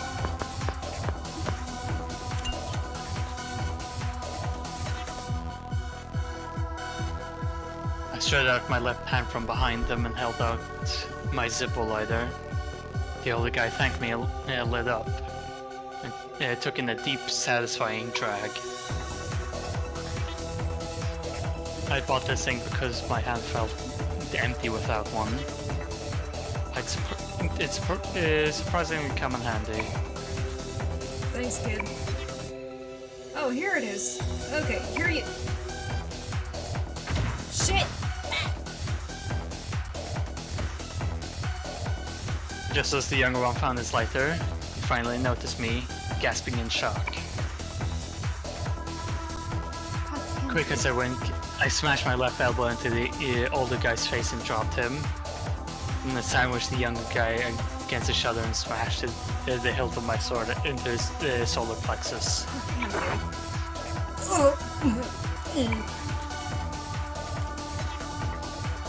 I saw the older man crumble to the ground from the corner of my eye.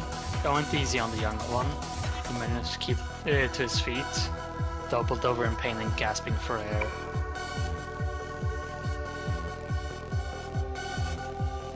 I grabbed him by the nape of the neck and slammed him into the fence, then unsheathed my sword just enough to expose the blade, which I pressed against his neck.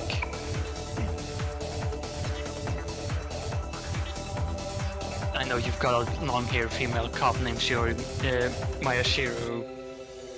Miyashiro captured. Where is she? 4th floor, in the research lab. The elevator only has button for 3 floors. How do you go higher? They're ordering you to push the elevator buttons and use the security code I heard. I don't know it.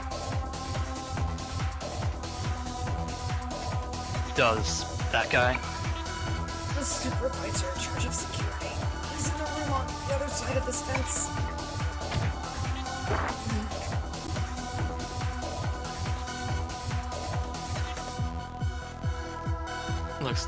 Looks like I have to go by elevator to get to the other side of the fence. When he told me the other guy's keyring had the key to the elevator switchboard, this time I gave him a knee to the solar plexus. As a present, put him to sleep.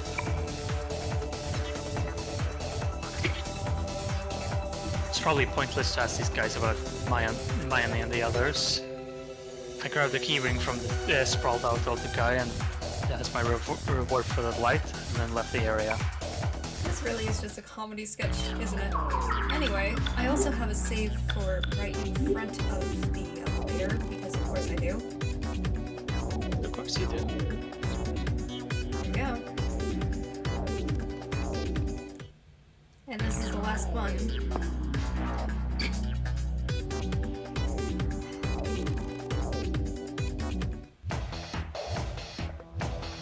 I opened up the switchboard and flipped on the power to the elevator. I didn't know how they did it, but it looked like it was set up to automatically cut the power if the elevator is not used at a fixed time. These security protocols are such a pain in the ass. But if they're sticking with them so rigorously, they must be hiding something that's worth it. I stepped onto the elevator and pressed the button for floor 2.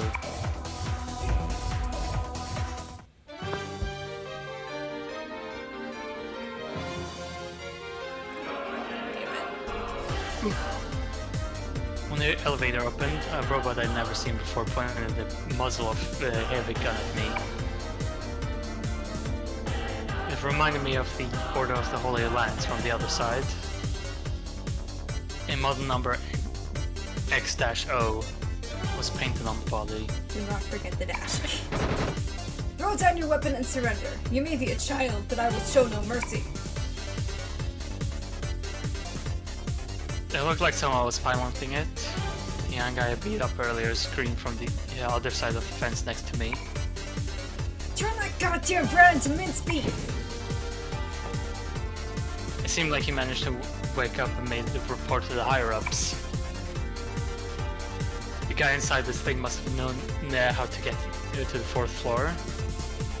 All I had left to do was pull him out of there and make him spill his guts. Alright, let's kill this motherfucker with his laser sword, okay? I'm gonna make him spill his guts, and then I'm gonna spill his guts. Alright. Yeah, there we go. And there we go. Easy.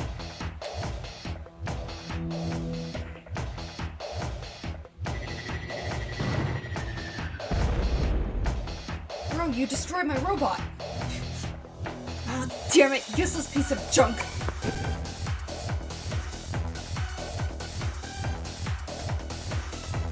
The driveline shortened out and smoke started rising from all over the mech. A scrap iron hatch opened up and the pilot jumped out. Tried to draw the gun out of his hip, but the tip of my sword in his face was enough to get him to behave.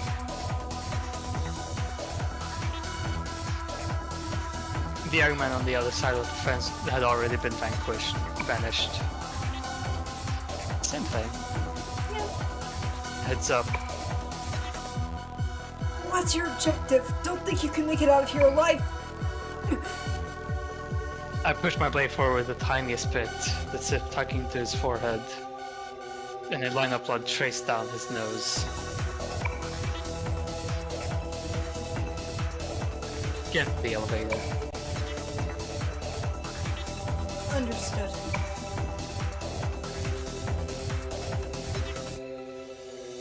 The man held up both hands while keeping him in my peripheral vision. I maintained my stance and smoothly moved around him towards the elevator, all the while my blade remaining against his forehead.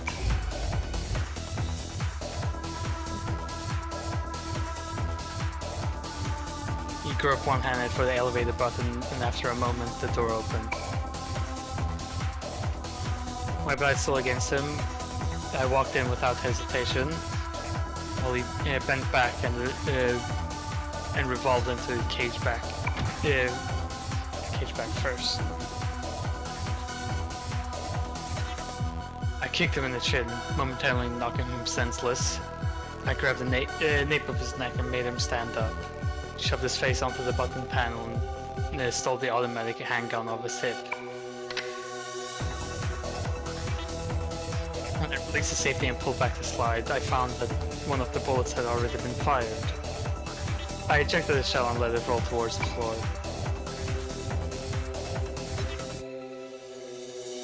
was just aping mine here. I should have been able to handle this weapon alright. I pressed the muzzle up to the back of the man's ear. 4th floor.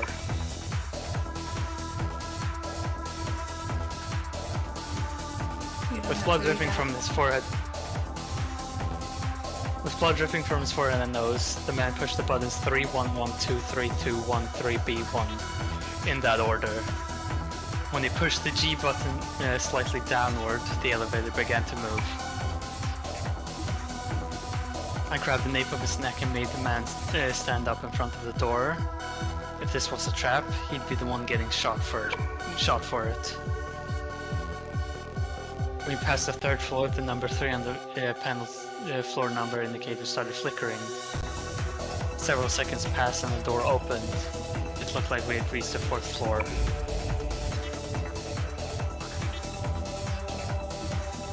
I figured security guards would be lying in wait, but no one was here. I pushed the man forward and left the elevator.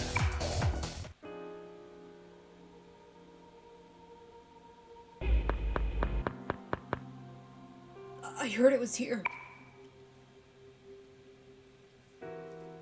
Well, I made him guide me to Shiori-san, to where Shiori-san was.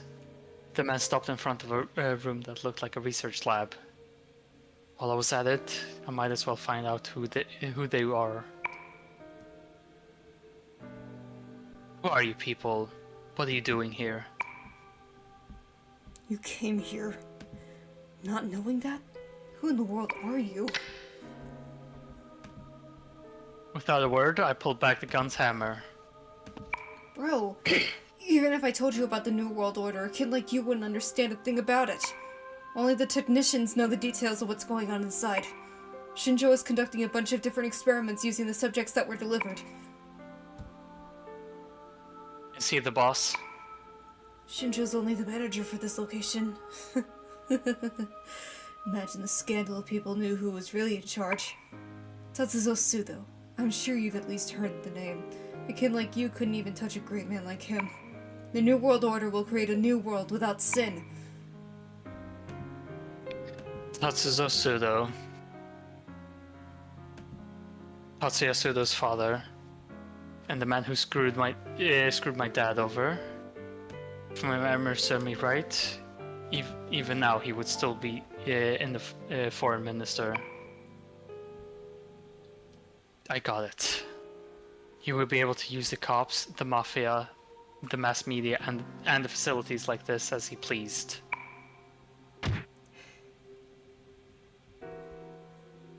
By all appearances, it was a safe bet that the Tatsuya was his favorite errand boy.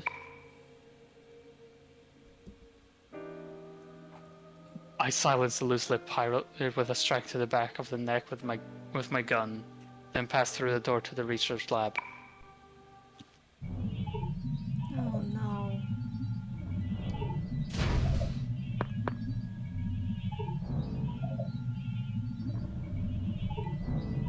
Around the center of the lab, there was a demon restrained by a revolting lab table set upright. It hung its head like a crucified sinner. Its red hair was as long as a shroud and cloaked in its face from view. Its overall form looked human enough, but its skin color was difficult to describe beyond that it was clearly not of this world. If it were so inclined, the talons on both his hands could easily tear through the lab table on which it was restrained, along with the men in white standing on either side of it.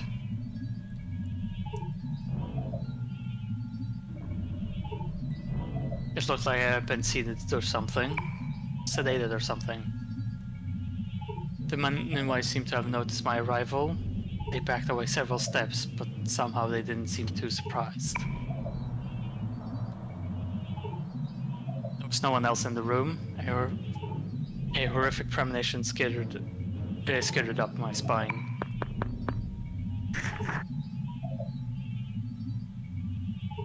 glaring at the men in white. I barged straight in, not thrusting the gun at them. I stole a clipboard holding a chart from the narrow-eyed man, looked it over. On the chart, the process of Shiori-san's metamorphosis into a demon was documented via a series of photos. They deliberately allow our persona to take over. They transformed her into a demon. It seemed like this was an experiment to change a person into a demon by swapping a demonic archetype sleeping in the collective unconsciousness with a human consciousness. Damn.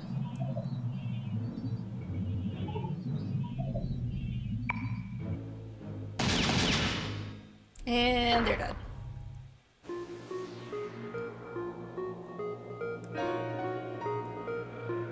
I uttered a wordless scream and landed 2 blows on the leg of the middle-aged man traveling next to the narrow-eyed man. As he squealed like a pig and crumbled, I grabbed the narrow-eyed man by the collar and slammed him into the operating table. Change her back, right now! I put pressure on the narrow-eyed man's throat, with my left arm and pressed the muzzle between his eyes as I shouted. I can't. I was only entrusted with the lapsed observation and anesthetic management and... Then who can? Who the hell thought up this bullshit? Teresa Kantori. Kantori supplied the theory. Right now he's going by the name Shinjo. Where the hell is he? I can't believe he got stuck being a middle manager again. Just up ahead, the JSM. The narrow-eyed man pointed a finger, trembling with terror, and auctioned the oxygen deprivation at the inner door. I wanted to kill him. All these bastards should die. I couldn't stop myself from putting more strength into the arm holding him by its throat.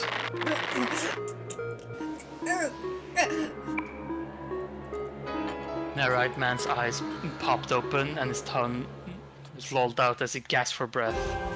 He tried to peel my arm off with both hands. But what did he think he could do when he was that weak? Do it. Crush the life out of him. A dusky impulse blew up from the bottom of my heart and became a black flame. The bruise he left on me ached as if it was being squeezed on right now.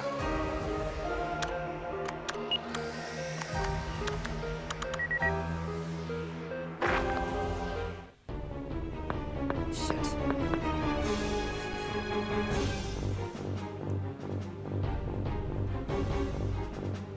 At my back, I heard a series of intermittent metallic clanks, and then I saw something huge thudding onto the floor. I returned to my senses, and when I turned around, Shiori-san was collapsed on the floor, convulsing and trying to pull herself upright. The middle-aged man had reached out to the desktop computer and unlocked the lab table.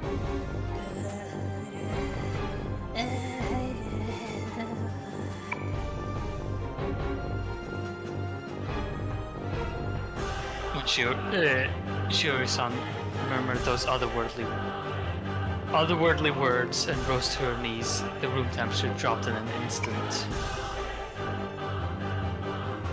A sound like a whistle, a scalpel-sharp freezing wind began to whirl around us. She can never return to the way she was. She switched perfectly with an archetype from the collective unconsciousness. And the only one who knows how to restore her lost ego is Kantori.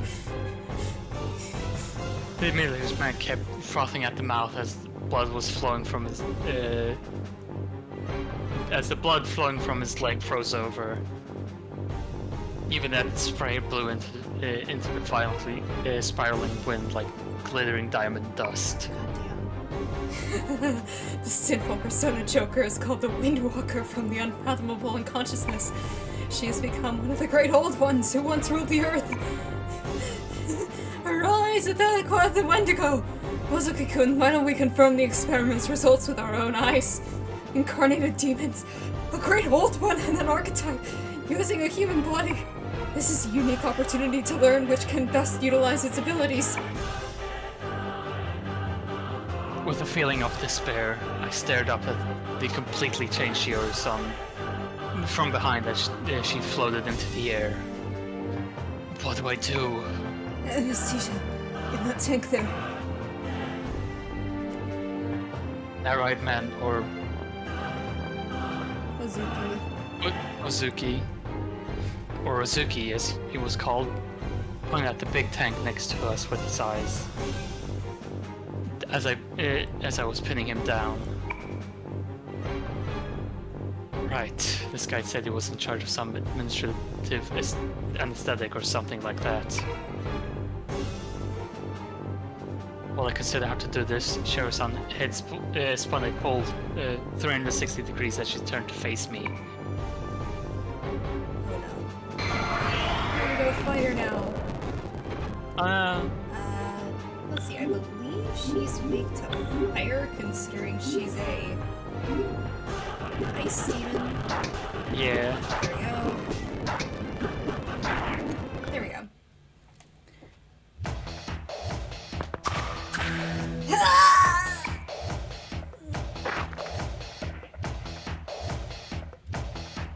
When I tackled Shiori-san to the ground, I sliced open the thick anesthetic pipe creeping through the floor with my sword. Liquid glass spilled out from the pipe and splashed all over Shiori-san.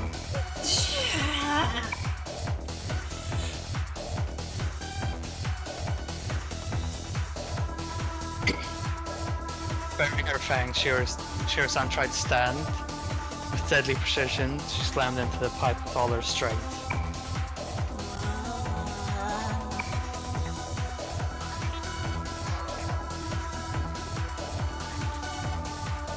Gradually, all the while making gurgling noises as the anesthetic poured into her, Shiori-san's body finally relaxed and went still. I didn't have the slightest clue on how much she should have ingested. Thanks to the volatile gas, my head was spinning. That's enough.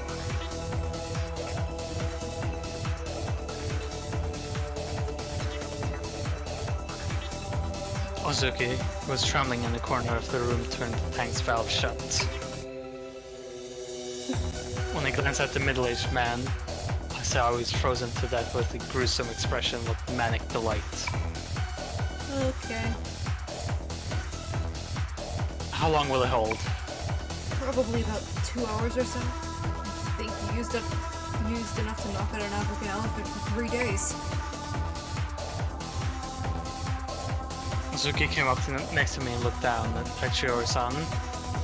He also glanced at the middle-aged man's corpse, but he averted his eyes in a hurry. Yeah, I never cared that much for my coworker.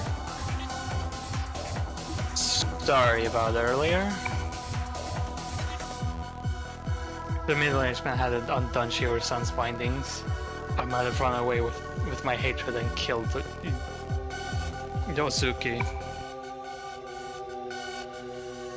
Sure, he participated in his experiment that put Shiori-san in the state, but he also gave me a hint at how to put her to sleep. No, it's alright. This woman is an acquaintance of yours, right? I couldn't blame you if you'd killed me.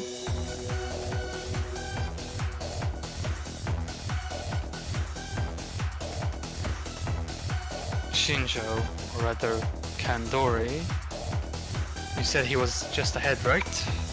Yeah, he ordered us to slow you down while he was welcoming the other intruders.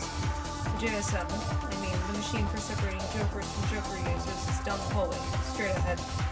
Kondori's there. I'll be back.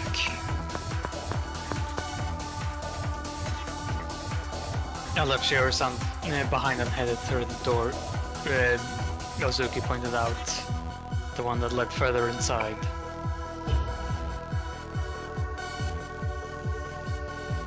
Takehisa Kandori. I knew the name. if nothing else. Because it's one that Yukino-san and her friends killed from 3 years ago during the Mikage-cho incident, and yet he was here. No way it's a coincidence. We just have one last fight and then we'll be done. What? With the entire thing or just done for today? For today. Okay. That JSM thing, it must be the core of this lab's research. It's the only way they could be manipulating rumors and increasing jokers at such a large scale. Oh, yeah, we're gonna be done with this chapter after this fight. I guess for New World Order, or whatever they're called, the more jokers the better. When I went out through the door, the hallway continued with similar research labs on the other side of me, with matching doors. Eventually I reached the end of the hallway and approached a unique-looking steel door. Kichi. Finally, you have a line, Val.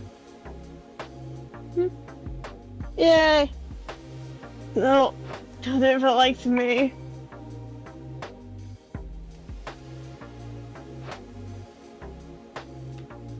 When I stood in front of the door, I heard Kichi's indistinct screams. It sounded like he got captured and dragged here. He was probably being used as a hostage to threaten Mayane and the others. You're still a kid. I'm disappointed. You can't handle a company if you lose sight of your goals so easily. This voice must be that of Kandori's.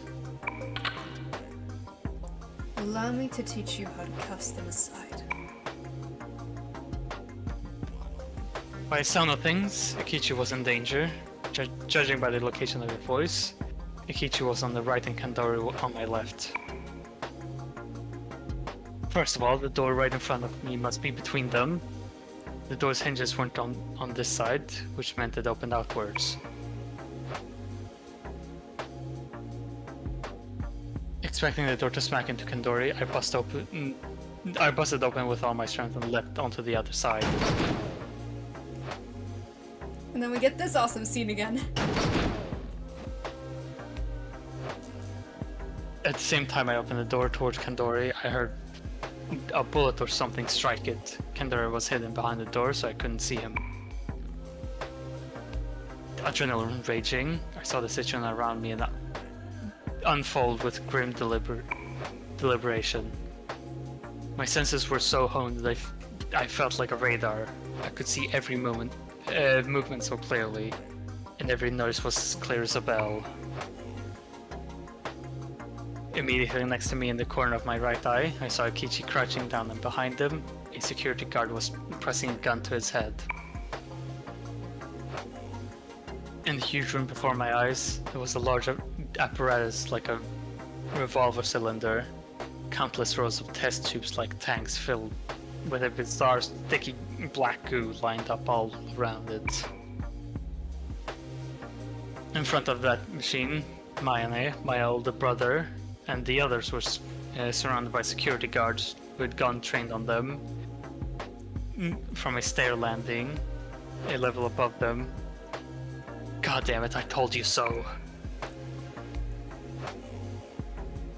Based on everyone's relative positions, I got that Mayane and the others were on the 3rd floor, while Akichi, Kandori, and the security guards and me were on the landing on the 4th floor, leading into an atrium. After that, my body moved before I could think. Akichi twirling away is still so good. I ran past Akichi and kicked him from behind with all my strength and sent him flying towards the door. He hit the door face first and then went rolling down the middle of the hallway I'd come from.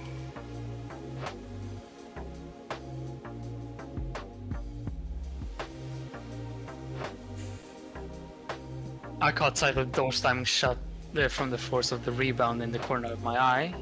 Using the inertia from kicking Kichi, I twisted my body to bisect the security guard who'd been standing behind me.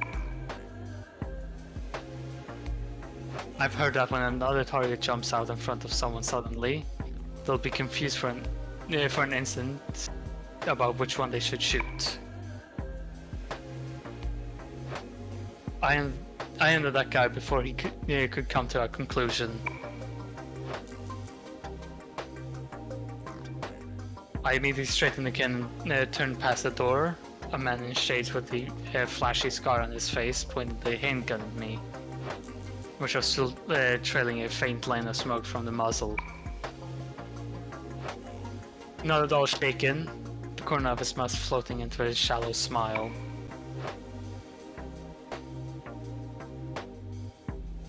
If you blended cynicism with fatigue, affectation with caprice, affectation with caprice, and nihilism with an excess of talent, you'd probably end up with a man like this. This must have been Kandori. Tatsuya? From below, my older brother called out my name. In the time it took for him to do so, the two of us could get taken out. Nothing for it. I gave him a push forward with the horribly cliche line. Get out of here, now! It's a cliche for a reason. It's effective. Yeah. It looked like everyone remembered what they should be doing. Mayane and the others escaped in a rush, and the guards started opening fire on them all together.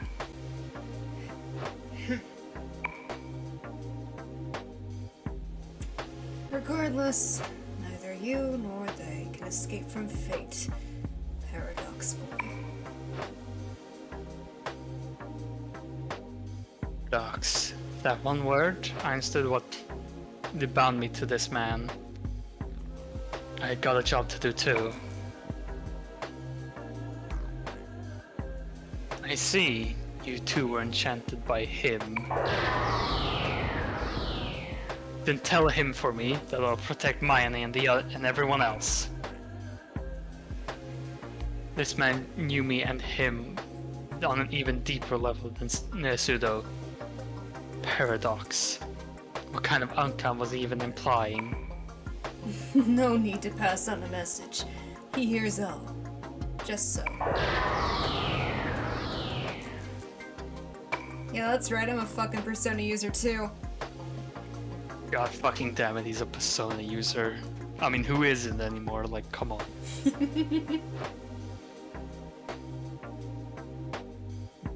It's clear that the persona Kandori bore was the incarnation of him. He almost completely erased the presence of his persona, just like I did. I didn't notice him until he was right under my nose. Fury flowed through my veins, and I was completely awash in hatred. Have you ever considered why the moon you can never reach shines as beautifully as it does? I was burning up. The fuck does that mean? It is not because it reflects the light of the sun. It's because it is embraced by darkness. The deeper the darkness, the brighter its light shines. Okay, fucking Zemnis?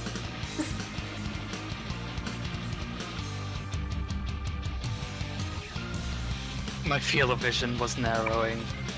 My Amano too will inevitably fall into darkness. You too must become a black sun.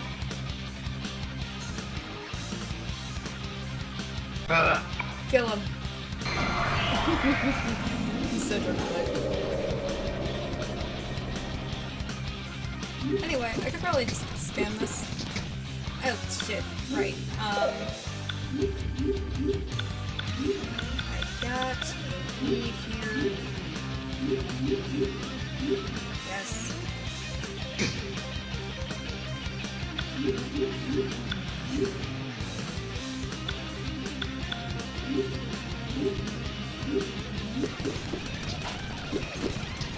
Just keep using myriad arrows. Just keep doing it. Shit. Okay.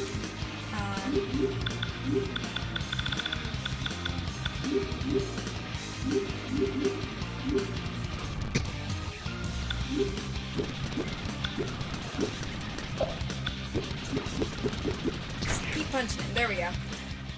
Whew. You live up to your reputation, Paradox Boy. However, you're still young. That's deja vu, boy. To you. I sighted the point of my sword right and left, aiming for his neck. But Kandori danced back half a step and evaded it. How do I turn Shiori-san back to normal? Okay, so, it's a little complicated, but I'm not gonna tell you.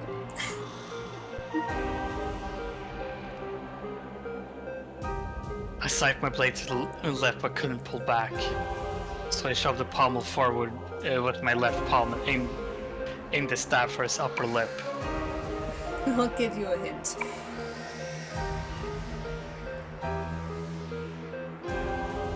Kandori tilted his face out of the way, and when my blade grazed his ear, he grabbed it with his left hand.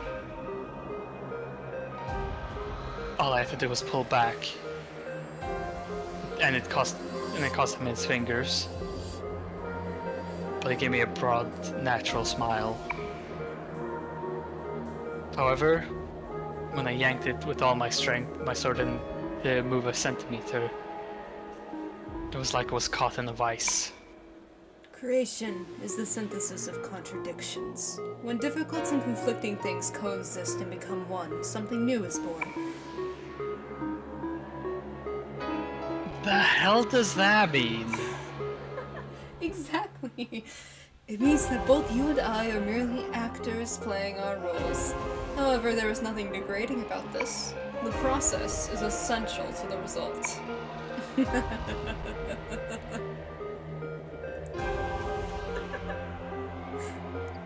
Shut up. You're just an errand boy. If you wish to save Shiori Miyashiro, seek out a suitable place for her.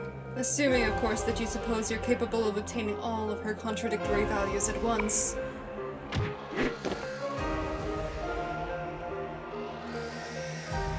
He struck the instant I stopped to think about what he had said. Kandori's right hand slammed into my side and knocked the wind out of me. Teleports in front of you, kid. Out.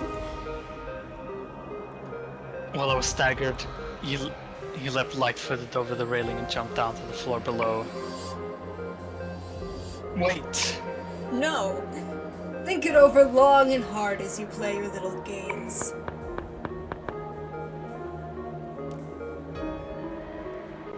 Kandori looked up to me. I don't even know this word. But I think it's bouting? Ding.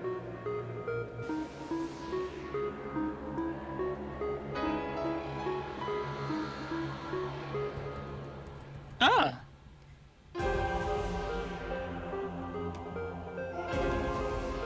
Okay, bounding balls are like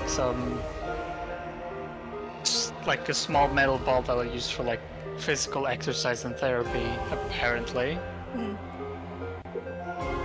Kandori looked up at me, bounding balls in his hand, held aloft, and then passed through the door downstairs and disappeared.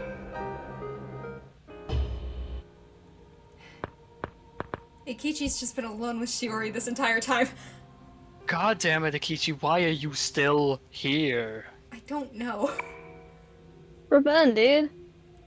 Think so. Looks like I owe you another one. That shaver and asshole jumped me in the parking lot. I'm such a loser. You are. Don't worry about it. You're a great guy. More importantly, I need to ask you for a favor, man to man. That's right. There was no need for him to worry about something like that. I owed him so much myself that a lifetime wouldn't be enough to pay it back.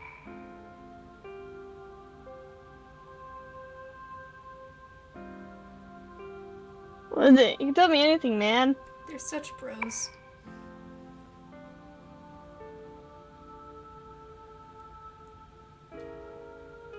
Don't say anything to Amano-san and the others about how we met here or what we talked about. You and I met for the first time back there. Got it?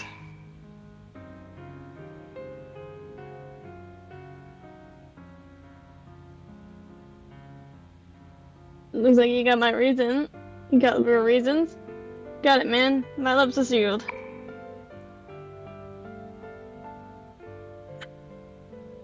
I could just picture Maya asking Ikichi all about me. I want to cut off as much information about me and the other side as I could.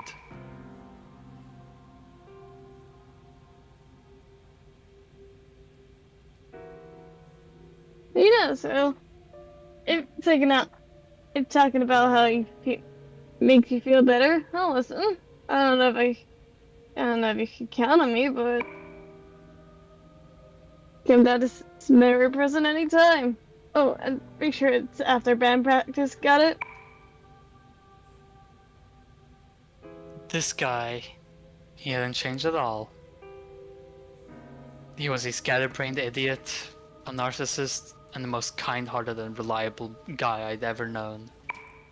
God damn it, Tatsukichi fuel. Yep. From the depths of his heart, he was completely single-minded and completely good. I would absolutely keep my word. I remember the last word he told me on the other side. Got it.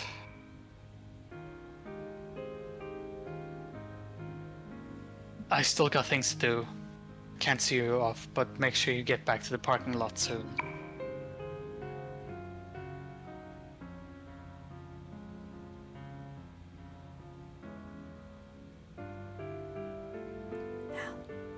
Yeah, sure thing. Looking good, though. Be careful out there.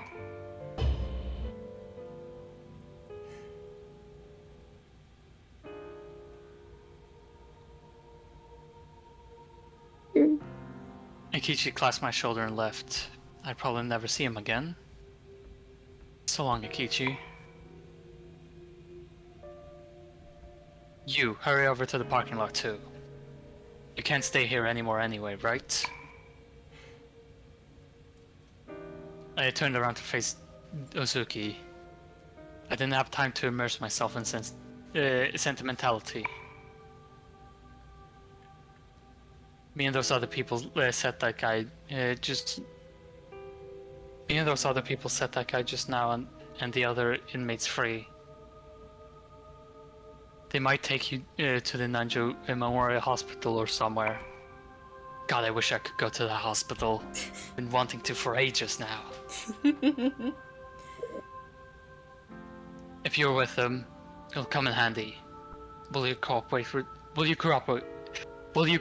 with them? I see. So they're not taking her with them?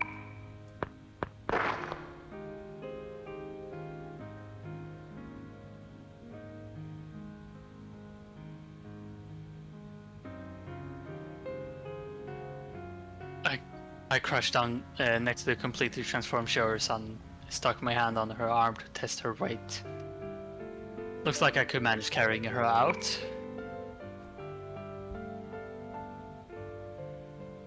I'll figure something out for her. Hurry up and go.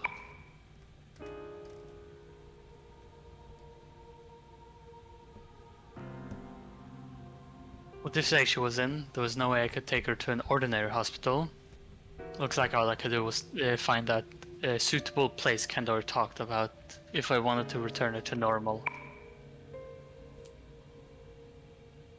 I hadn't figured out what riddle would be this. I hadn't figured the riddle would be this easy to solve, but the only one who know anything about this would be the long-nosed old man from the blue room. To be continued.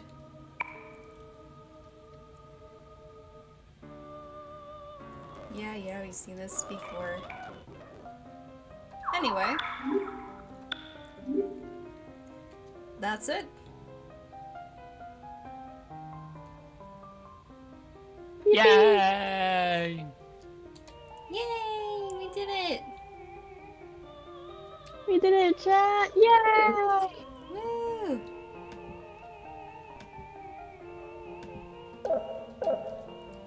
I cannot wait for the next one.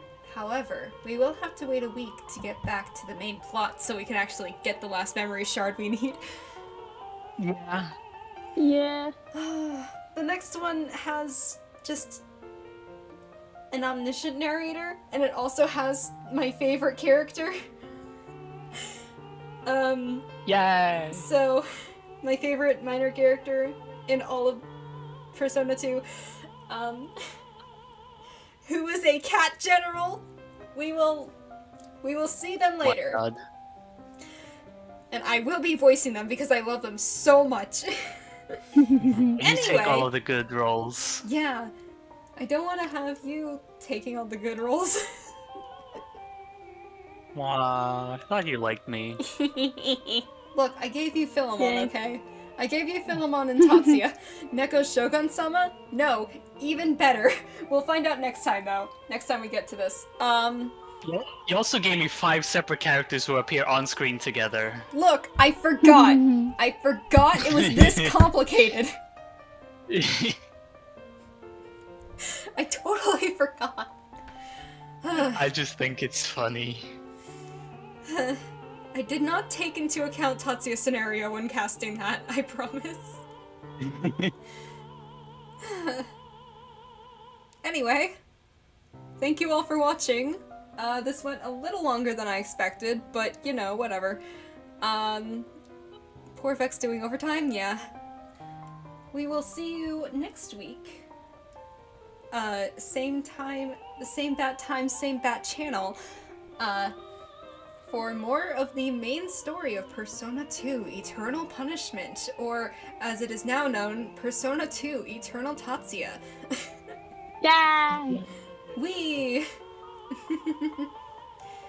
Alright, thank you all for watching, and as always, have a wonderful day, or night, or whatever, wherever you are.